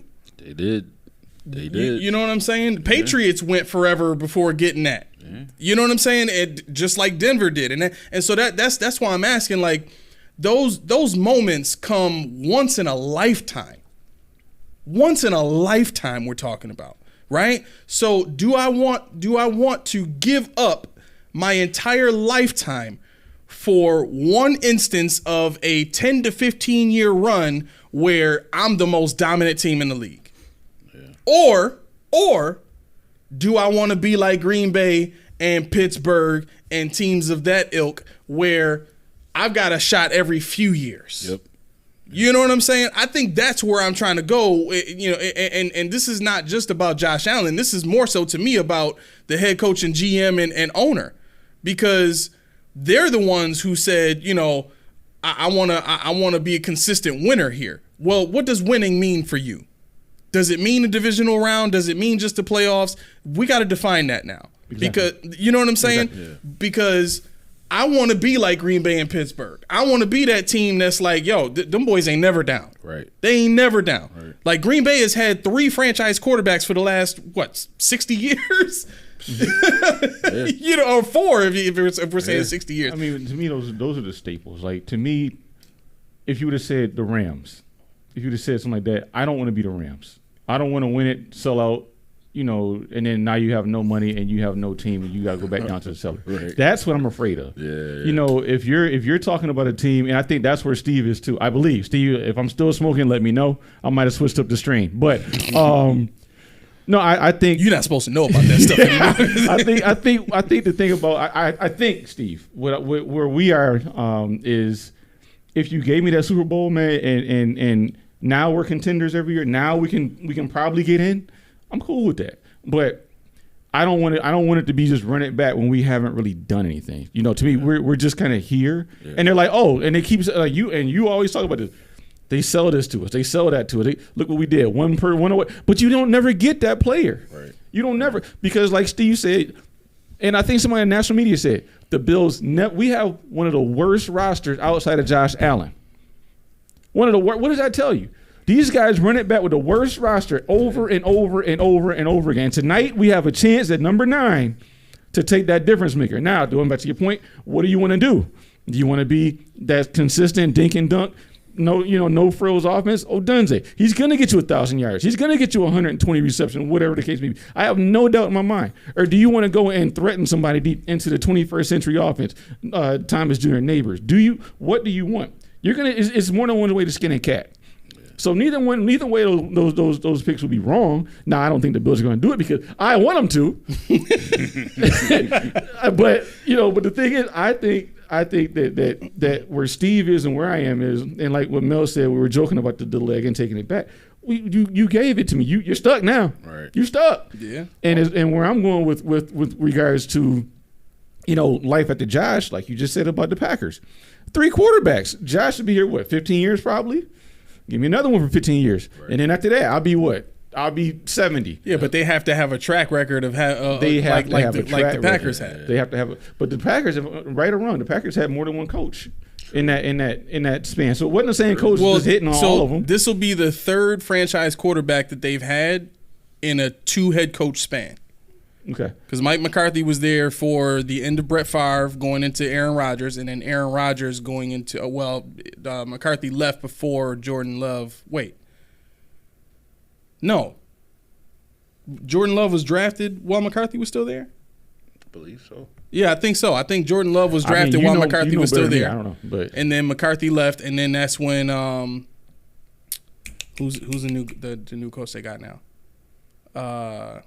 I can't think of his name. I think they had him, Mike McCarthy. Remember they had Mike Holmgren back when Favre was there. Yeah, but I'm saying like Favre lasted until Holmgren left, and they brought in McCarthy. I see what you're saying. Then McCarthy got rid of Favre because he had Rodgers. Then they had LaFleur. LaFleur. Yeah, that's right. Okay, so Matt LaFleur is the new guy now.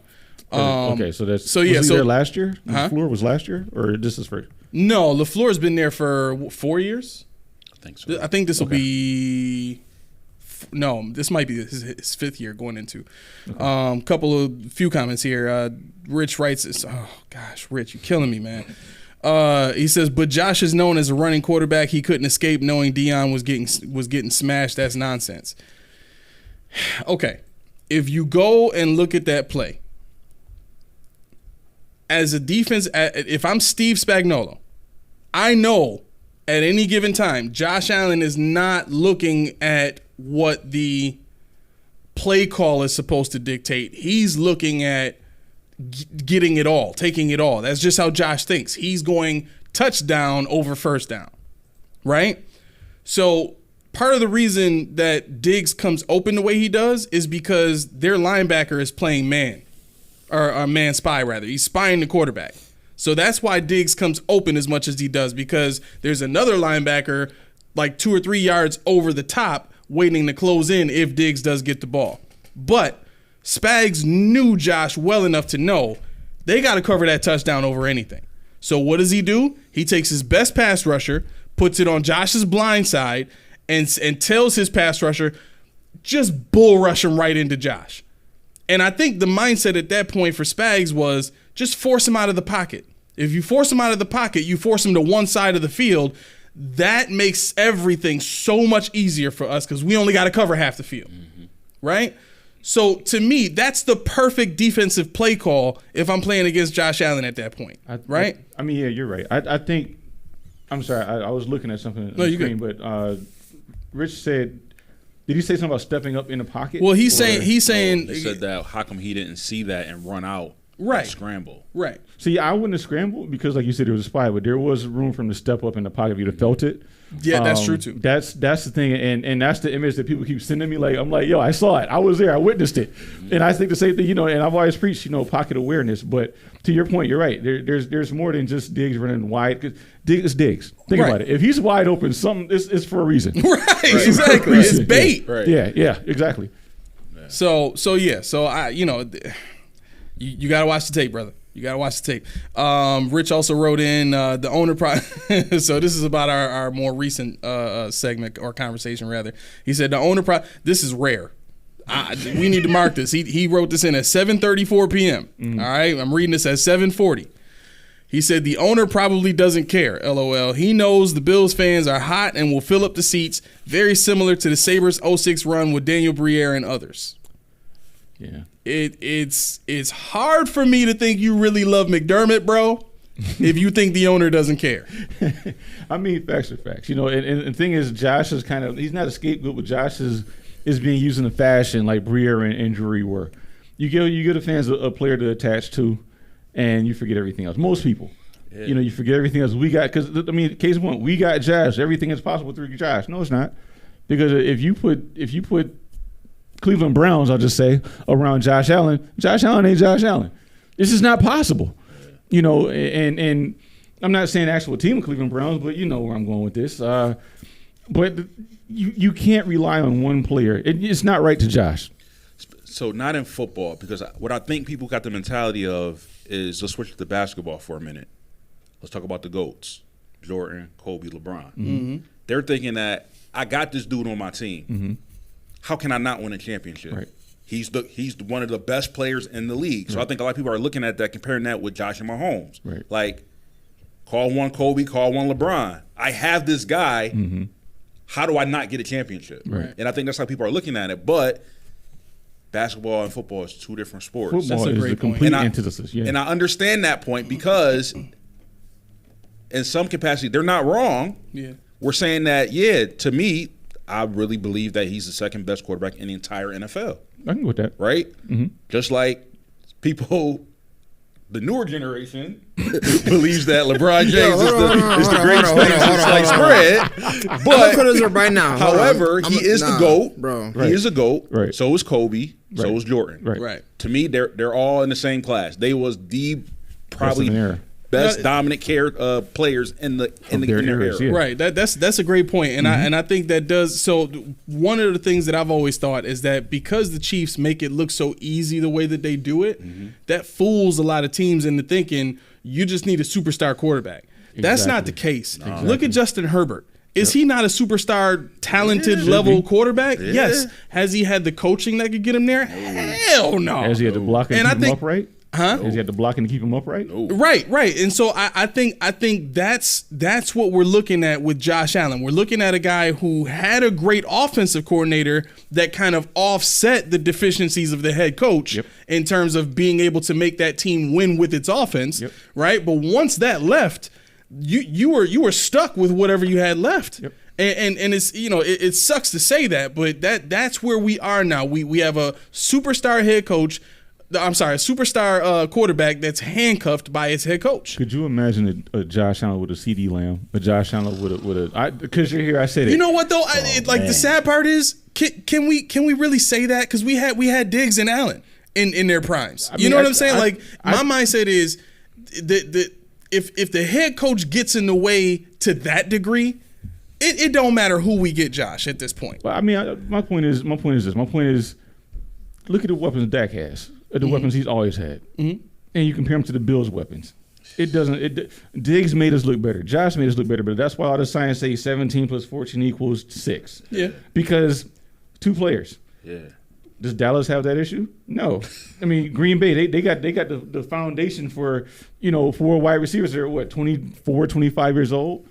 They got a quarterback that's 26, we'll say. Yeah. They got years to come, and we're still dealing with Von Millers and dealing with retread after retread and 1-year contract and trying to fool. You got to know. What if CD Lamb would have been out there on that Diggs catch, or the Diggs 9 catch? That's touchdown. What if let's see, who's the best left tackle in the game? I don't know. What if he was on the offensive line when Chris Jones tried to bull rush him and Josh Allen last Trent pass? Williams. What if? Well, he's old, but yeah, he's older. But the point still stands. I think he can still get it done. But that's the thing. The point stands because that's my point. Like Bills and Bills fans are like, oh man, we got Shorter. Why is Shorter even a viable option as a wide receiver?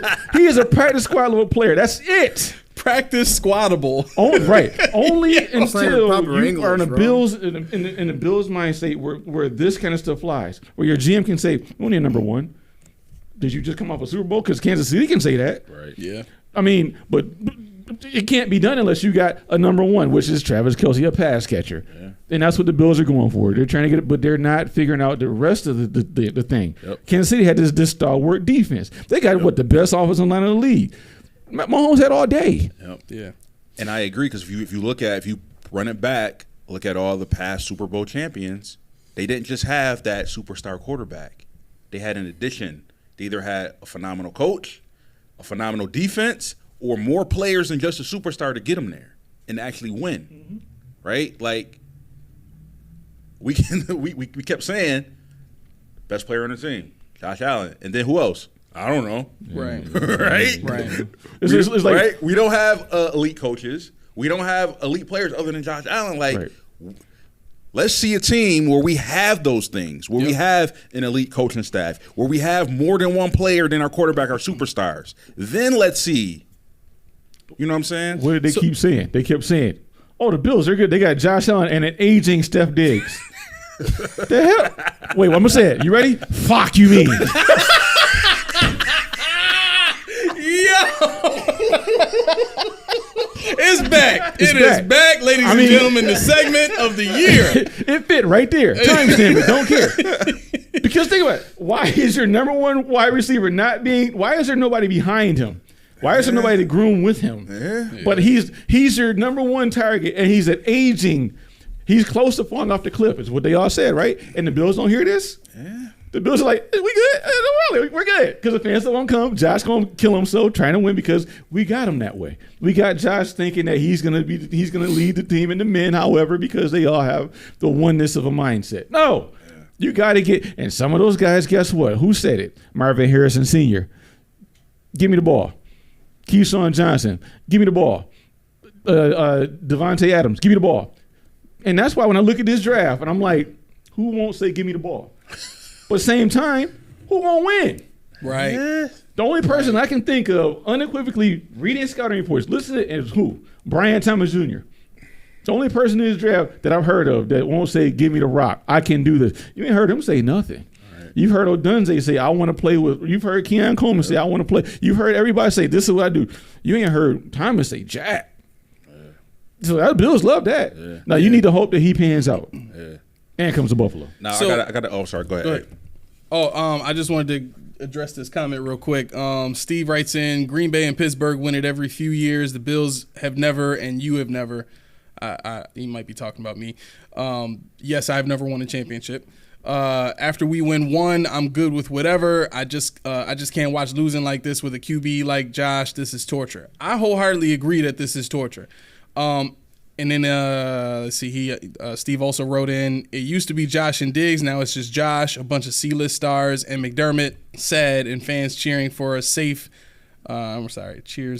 cheering for a safety to get drafted. sad. So I want to see what you guys think about this real quick. The selling of 25% of ownership on the Bills. So when I talked to my pops about this, one of the points that he brought up was that's a strong indicator that Pegula doesn't want to have football say anymore. Him giving up 25% of ownership is a strong indication that he wants to get in an owner that wants to take over football operations and win Super Bowls, right? And that also sets up, what we've talked about, I think in the last couple of episodes where, this may be a transition where Pegula gets another owner in the door, and then gradually moves his way out of Buffalo, so to speak. So the thought that came to my mind when he said that is, okay, well, if that's the case, then this would be, and I think you might like this, Steve, I think this would be the perfect 2-year transition period right before 2026 for something like this to happen, because if you are able to get in an owner at 25% who gives a damn and wants to come in and bring football people here and wants to, really invest heavily in getting, the right coaches and the right players and all that kind of stuff before the new stadium even opens, 2025 is your magic year for that to happen. You get Sean McDermott out, and you can blame that on the new owner because him and the the new part owner don't get along, or however you want to spin it, right? And then you bring in the new hot coach, whoever you want to, you know what I'm saying?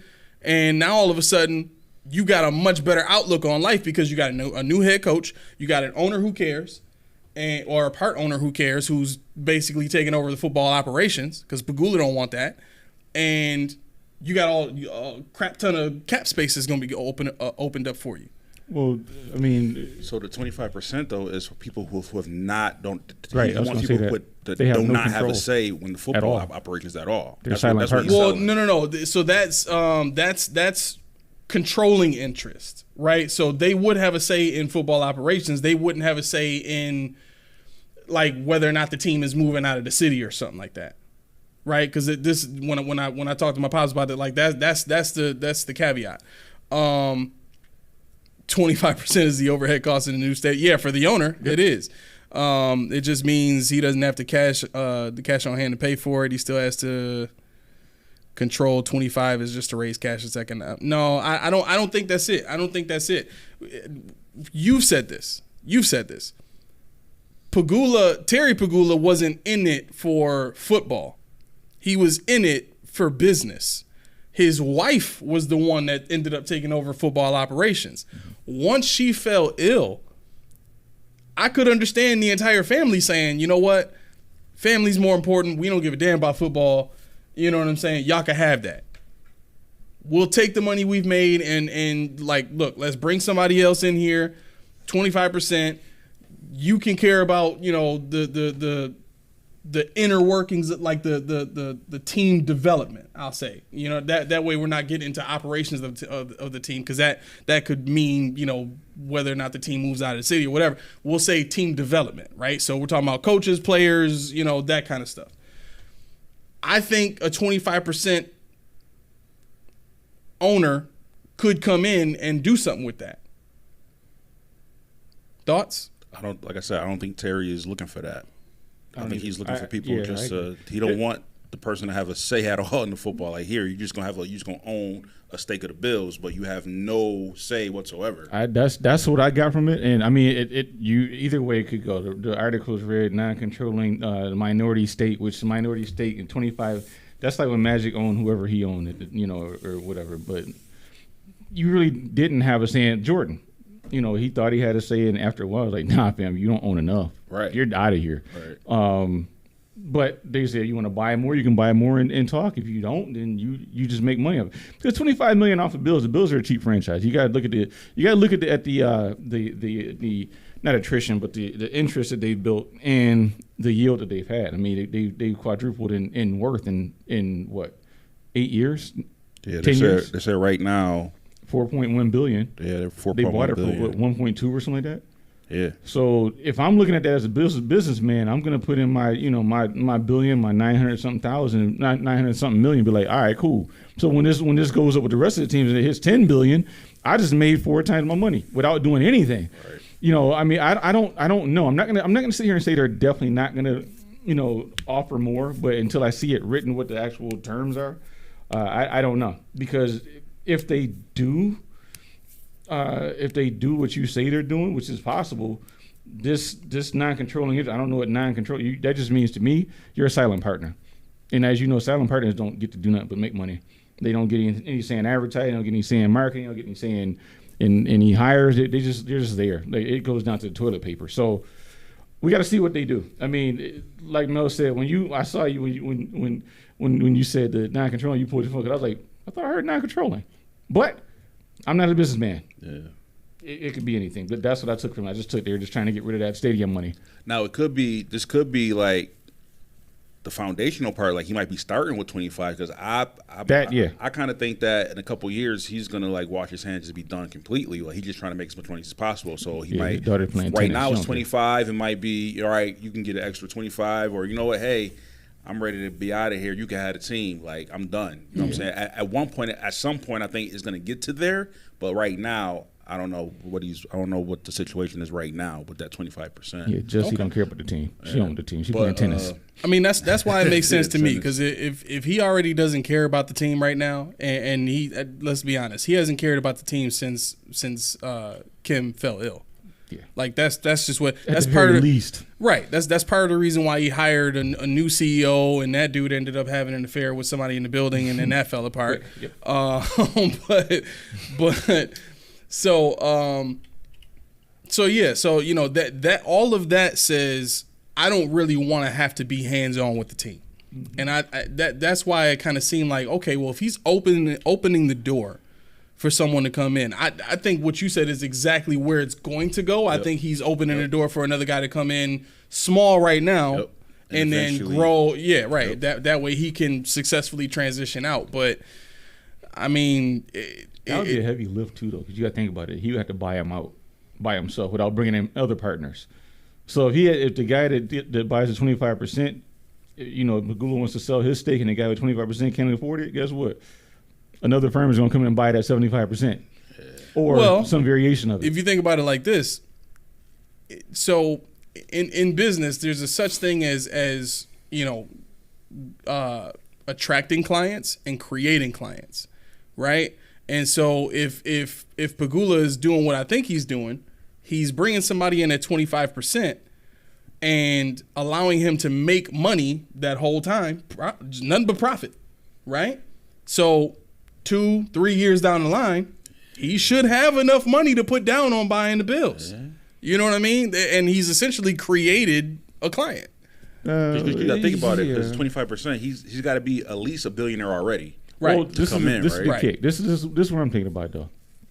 Say he is a $2 billionaire. $2 billion, we'll be safe. He's $6 billion. Mm-hmm. He bought the team, knowing it's going to accrue, whatever interest over the next couple of years.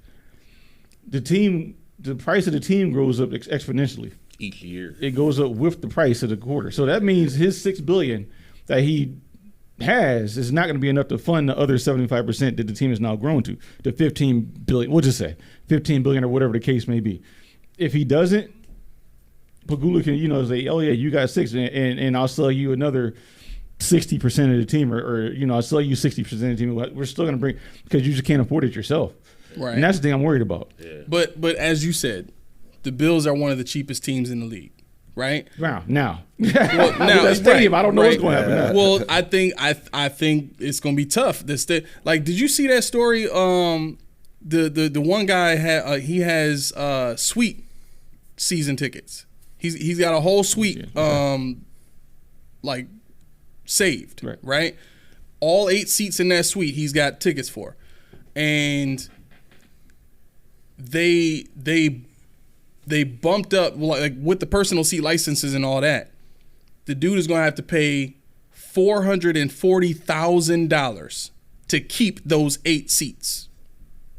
Just to be able to have the right to buy season tickets. Mm-hmm. Dude's got to pay $500,000 just to buy season tickets. Like, you talking about $50,000 a seat? Mm-hmm. Yeah. I'm sorry, I don't see how this economy is going to reach in 2 years the level that can pay that much money for a suite. And see, that's the dangerous territory where they can say, oh yeah, we priced out of the market, we've reached the cap, we got to go. Yeah. Because nobody's going to buy the team on good faith. I mean, that was the one thing Pegula did. He bought the team on good faith. Luckily for us, he wasn't a businessman in terms of trying to capitalize on the market of Buffalo with regards to the Bills. Obviously, he wanted to make money, but if he wanted to make as much money as he could, he wouldn't have bought the Bills. Yeah. That's the way I look at it. If he wanted to make as much money as he possibly could, he would have bought some stake in somewhere else. At the same time, though, and with Josh still here, I would hate for this to happen, but my honest opinion would be, let him go. If this was the move to push them to the point where they were able to say to the city, we ain't making enough, we're not viable here, we got to go somewhere else. You know what? Taxpayers here are paying for 80% of the stadium, so you can't do nothing with that anyway. We own the stadium, not you. Y'all could bounce. That's the new Ohio Stadium. Right. That'd be crazy. Right. That'd be the craziest high school stadium. That'd be UB's new stadium. Oh, man. I'd be But, I mean, like, imagine being able to say to the NFL, we got a crazed fan base. We got a stadium already. Let us start a new franchise. Give us a new franchise. Make it something like what the Packers got. 8 o'clock. Huh? 8 o'clock. 8 o'clock. My man. The draft. My man. Good job, producer. Good job. Good job. We cooking. Nah, I don't care. 8 o'clock. Wait. Number 2? Fuck you mean. Get out. How you getting home? Don't worry You gotta about call him an Uber. No, I ain't calling Uber. Because now he got grievance with me. Mac, you got Uber money? I got you. Wait, XL? Okay, you got one. You Yeah, got one. Hey, No, he gonna charge. That's what he gonna do. He gonna call you an Uber, but he ain't paying for it. Listen, man, I just called the thing. I don't know who's supposed to pay for it. You got cash on you? Man, like, I'm your Uber. Get in. Yo, so I got one thing for this weekend. So there are still, we got Brandon Ayuk, T. Higgins. I've heard talks about DK Metcalf. Now, do you think from today or tomorrow we see anything with these 3 receivers? I think you got to see Higgins move. I think Higgins is going to move. You think Higgins is going to move? Somebody else just asked for a trade recently too, didn't they? Yeah, Trey Hendrickson. Trey Hendrickson, that's right. There's also rumors about CD Lamb being moved. Because he's in the contract. See, the thing about the thing about T. Higgins, I don't know why they'd be in a rush. Because he's in a franchise. I don't know. They can afford him, and they're going to look for the best deal. I don't think they care about the draft this year. No, I don't think because you got to remember the Bengals don't care about scouting. They invest the least in the league in scouting, a scouting department. It's like a department of like 2 guys. They don't care. But they still keep ending up with great players. Well, with Bean said, we don't want to suck bad enough to get Jamar Chase. You about to be. Right. Is this thing on? No. Because it's about to be. It's about to be. But no, I mean, and I don't think Ayuk was he a contract year, right? Mm-hmm. Okay. Yeah, he wants out, and they say he gonna get paid too. Oh yeah. Well, see, that's the thing. Ayuk, I could see. Well, that would be tonight. Ayuk would be a trade tonight. Yeah. That would be a trade tonight. It would have to be if he was going to get traded. Or him, CD Lamb. I think that would have to be tonight too. Yeah, Hendrickson. I don't know what his contract situation is, but guys that have that you have no leverage with, I could see that. Yep. Those I could see because those guys are. I mean, I'm gonna back off this a little bit with T. Higgins because he's in a franchise contract, but the other ones, that's major capital, so you can move up to 9 from 28. Right, Those kind of guys, and they're young enough, and when you get a guy like that, you don't have to worry about drafting a wide receiver or whatever the case may be. Nah, like you get Ayuk, you good. You get CD Lamb, you good. Like even DK Metcalf, like you good. Yeah. Proven guys who's been successful in the league. Yeah, so I don't think it'll happen this weekend. I really don't. No. Nah. I'm just telling y'all right now, if the Buffalo Bills get DK Metcalf in a trade, get ready for the baby shower. That's all I'm saying. Get ready for the baby shower. I'm attacking my wife tonight. I'm just But they I mean, I don't know. I just can't read these guys. And the funny thing, the premise of the show is because of the draft. And the reason why I really got into the draft was because I wanted better. I was tired of the drought. Yeah. I was like, yo, who could we get to fix us now? Mm-hmm. Yeah. And until Beanie McDermott came, I could kind of figure it out. I could kind of say, okay, this is what they're looking at. This is what they want to do. And when you ask, do you want Odunze or a Fitzgerald? I'm like, I don't know what they want to do. Right. Year 8, and I have no idea what the freak we're doing because it keeps changing. You know, we went from a all throw, no run with Devin Singletary to we went to run. We went to whatever the hell Dorsey thought he was doing for that half a season. And now I'm like, what are we going to see? And that's what the national media is saying. What are they doing? And that's why the Bills, the national media is saying the Bills might take a defensive player. They might do this. They might, because we're one of the most mystical, ambiguous teams out there. Yeah. Really quick, Billy Williams says, I hope I'm wrong, but Caleb Williams is going to be a bust. He might be right. You think so? He might be right. Why do you hope you're wrong? Are you a fan, or it was really good? Because he's not going to Buffalo. Well, I mean, nobody wants to see anybody be a bust, but I mean, Except I'll say this: I would love if it was a bust if it was happened to like KC or like that would kind of make me happy. In a division, something like that, like Patriots. Definitely in a division. Okay. Definitely, definitely something along the lines of. Oh, my notes are going. I know that's kind of set me up. That's kind of haterish, but I don't care. It's not the Bills. Bust out. Then we'll finally go ahead and get our Super Bowl, and I'll shut up about my standards. But okay, so this is I don't know if I touched on why I said I won't be happy tonight, regardless of what they do. Yeah, you did because you got to see the whole draft. Like I got to see the whole draft, but the thing I wanted to expound upon what I meant by that. When I say that, I want to see, are they going to be content with a wide receiver in the first round? I want to see, are they going to try to double dip at some point? Are they going to try to fill that safety slot? Are we going to try to get our Jordan Poyer or Micah Hyde back? There's guys deep in the draft with that. Are we going to try to get our, I don't remember what I wrote now, but are we going to try to get our edge rusher? This is deep enough. D tackle, it's kind of a weaker year for D tackles. They thought they were going to fill that one tech with the backup for Daquan Jones, but I want to see a younger guy in there too, because you got 2 plus 30-year-old D1 techs. One's a tweener D1 tech, No, I want one of those guys from Auburn. I want Jordan Logue. I want somebody that's got some girth, somebody that plays that one tech in college and has done it fairly regularly. I want to see what happens, how far Cooper DeJean falls. Do they pick him? And if they do pick him, what do they do in the second round? You know, that's my thing. Do you address wide receiver like you did, you know, with Gabe Davis and Isaiah Hodgins, where you got two players that actually played, whether they were for Buffalo or not? Or do you go ahead and get to 2018, Ray McLeod and Austin Proles, just to say we got a wide receiver? You know, are you going to move up for a second wide receiver? Are you going to stay put? Are you going to trade back? What are you doing? You know, that's my thing. And I hope that whatever they do this year will be something that you can say, okay, this is what we're doing this year before we have to watch it on the field. I want to know before Monday and talk about this with you guys on Friday or Thursday. Thursday, guys. I forget what he says in the outro. He's going to be so flustered. He's going to say Friday a bunch of time. But I want to know before we talk again what offense I should expect. I want to know. What is are we going to be deep at cornerback? What are we doing? It's not even about offense. We ain't drafting nothing but DBs tonight. That's it. All DBs every round. That's it. That's how we do it. I just want it Get ready, Steve. I want it to be.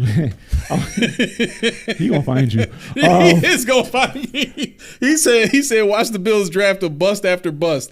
This man is going through it right now. Yo, Steve must be as nervous as I am. Because this ain't Steve like. No, it's not. It's not. No, honestly, it's a stressful night though. I enjoy it, but this is stressful. I mean, obviously, you know, I'm not Joe Marino. I'm not Prohaska. I'm not those guys that put all these hours in because I got too much crap I got to try to do. But I'm still trying to put in hours looking at these players. I can talk to you guys. Anybody that wants to talk about them, including you guys, about them.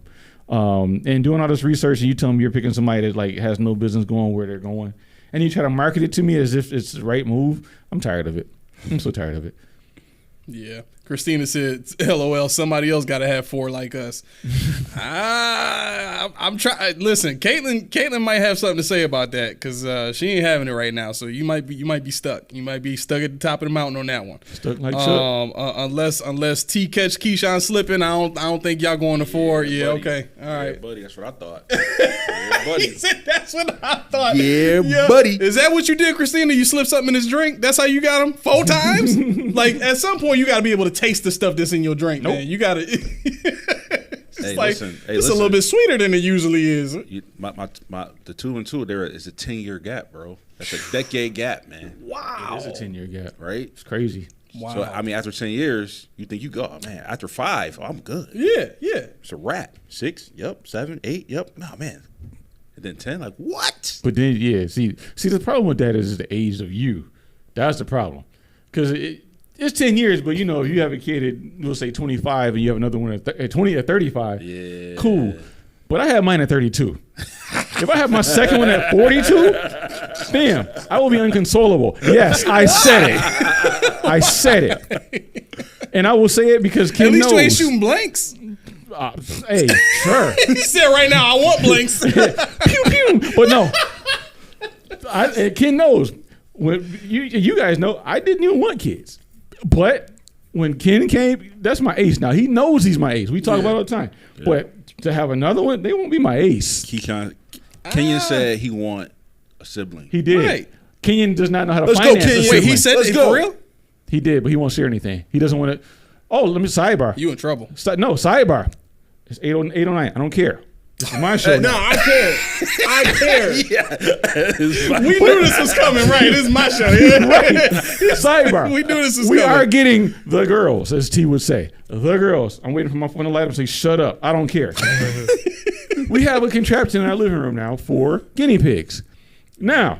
Really? This is a kid. She knows I don't want pets. My mom's like, you always want to, I'm old. I don't care. I don't want nothing in the house. Not even a fish, really. But this is the kick. This is crazy. She's like, me and King gonna do this, and you. I'm like, I ain't doing jack. I'm not taking care of nothing. And I gotta be home with these things. So it's squeaking. No. She said, right, Ken? He's like, I'm not. I'm a kid. I ain't doing nothing. I said, see, I told you, those things are yours. They're yours alone. Because Ken, 7 years old, said, I'm not. I'm just a kid. I ain't taking care of nothing. It don't work like that, bro.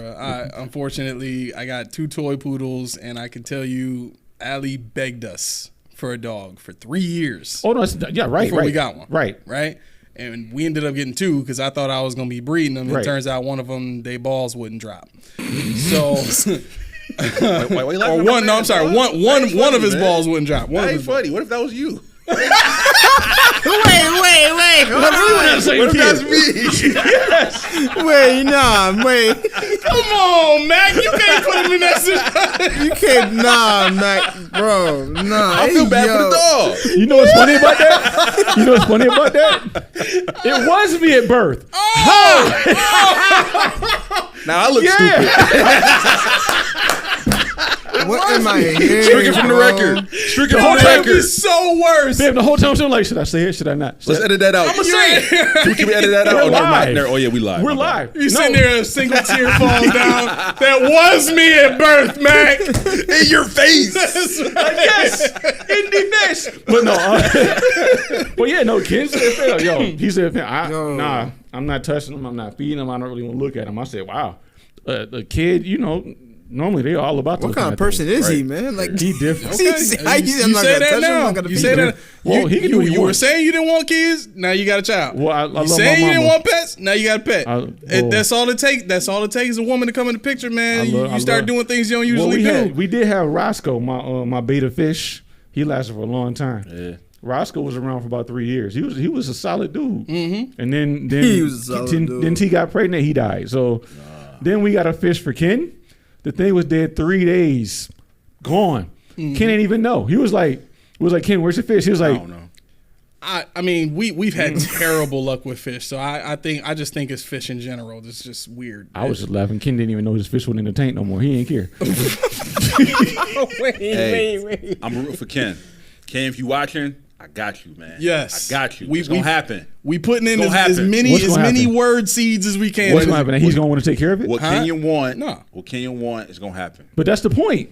Ken don't want it. Oh, Christina said, "No, you tricked her." He had that Barry White. He had the twin in Just his wake eye. up one day, hey, whoa, where I end up with 2 babies at? She's like, what's this? So yeah, no, like you said, if Ken want it, because I don't care they're there, but he talking about he don't want to deal with them. I'm like, I ain't talking about the pets. oh, the kid? Yeah. Oh, nah, fam. I'm with Ken. He said he want one. Ken, we're with gonna Ken? make it happen. Why did I just picture Christina make it coming happen. out the bathroom with a positive pregnancy test, and Matt goes, "Gotcha!" Ah! Matt, he like, nah, I was devastated. It was definitely the opposite. Matt was like, how? I'm probably like, well, this is how. No, nah, yeah, no, Ken, Bro, what am I Gotcha listening? again. Ken, nah. What am I you're listening done, to, boy. bro? You it. I'm rooting for Ken. I got you, Ken. Ken is I mean, that's what they one-of-one. say now. We got it on wax, so we can Man, always it's come 1-on-1. back to this 10 years down the line. You right. And Ken was like, yeah, I thought this was convince him, but nah, he ain't. Dad he ain't mean budge. business. He wasn't playing. He's like, yeah, right. He like, he ain't, but he didn't come home. He just stayed outside all the time. He never came inside. Never came in again. All right, are we allowed to get out of here? Yes. Are we? Nobody, you know what? Yes. Because of Start a you? whole other conversation. No. What else is on my palate? No. Oh no! No, bro. Nah, we You're good. in the show. Probably 2 picks that already been made already. Come on, No, brother. heck no. But Monday, my birthday. We're gonna do the show. When can we do it? Tuesday. Tuesday? Yeah. Can you show up or no? So, yeah. So We got bowling. I got a note that's over with. Oh. I got a date night on Friday, so Tuesday will work. Oh, Listen, wait, we can weren't doing do anyway. Tuesday and Thursday next We week. weren't doing Friday anyway. Oh, he wasn't doing Friday. No, cause remember, we got 2 more to. Yeah, because That's right. yeah. So See, we'll go Tuesday I and told Thursday. you, it's Mel almost messed up this time. But it's starting on Thursday. So What? Bowling. no, our Date night? Our date night. Yeah. It's Oh. more like a date Weekend? Yeah. I figured. So, okay, so you can make it Tuesday, Yep. but not the. Okay, Yeah. perfect. Yep. Just That's come whenever. So we could talk about the The aftermath. post-draft. Aftermath. Yes, we'll Yeah. talk about the aftermath. Yeah. Let's it's gonna be see good. if it's gonna be a good conversation or a pissed off conversation. People want at me.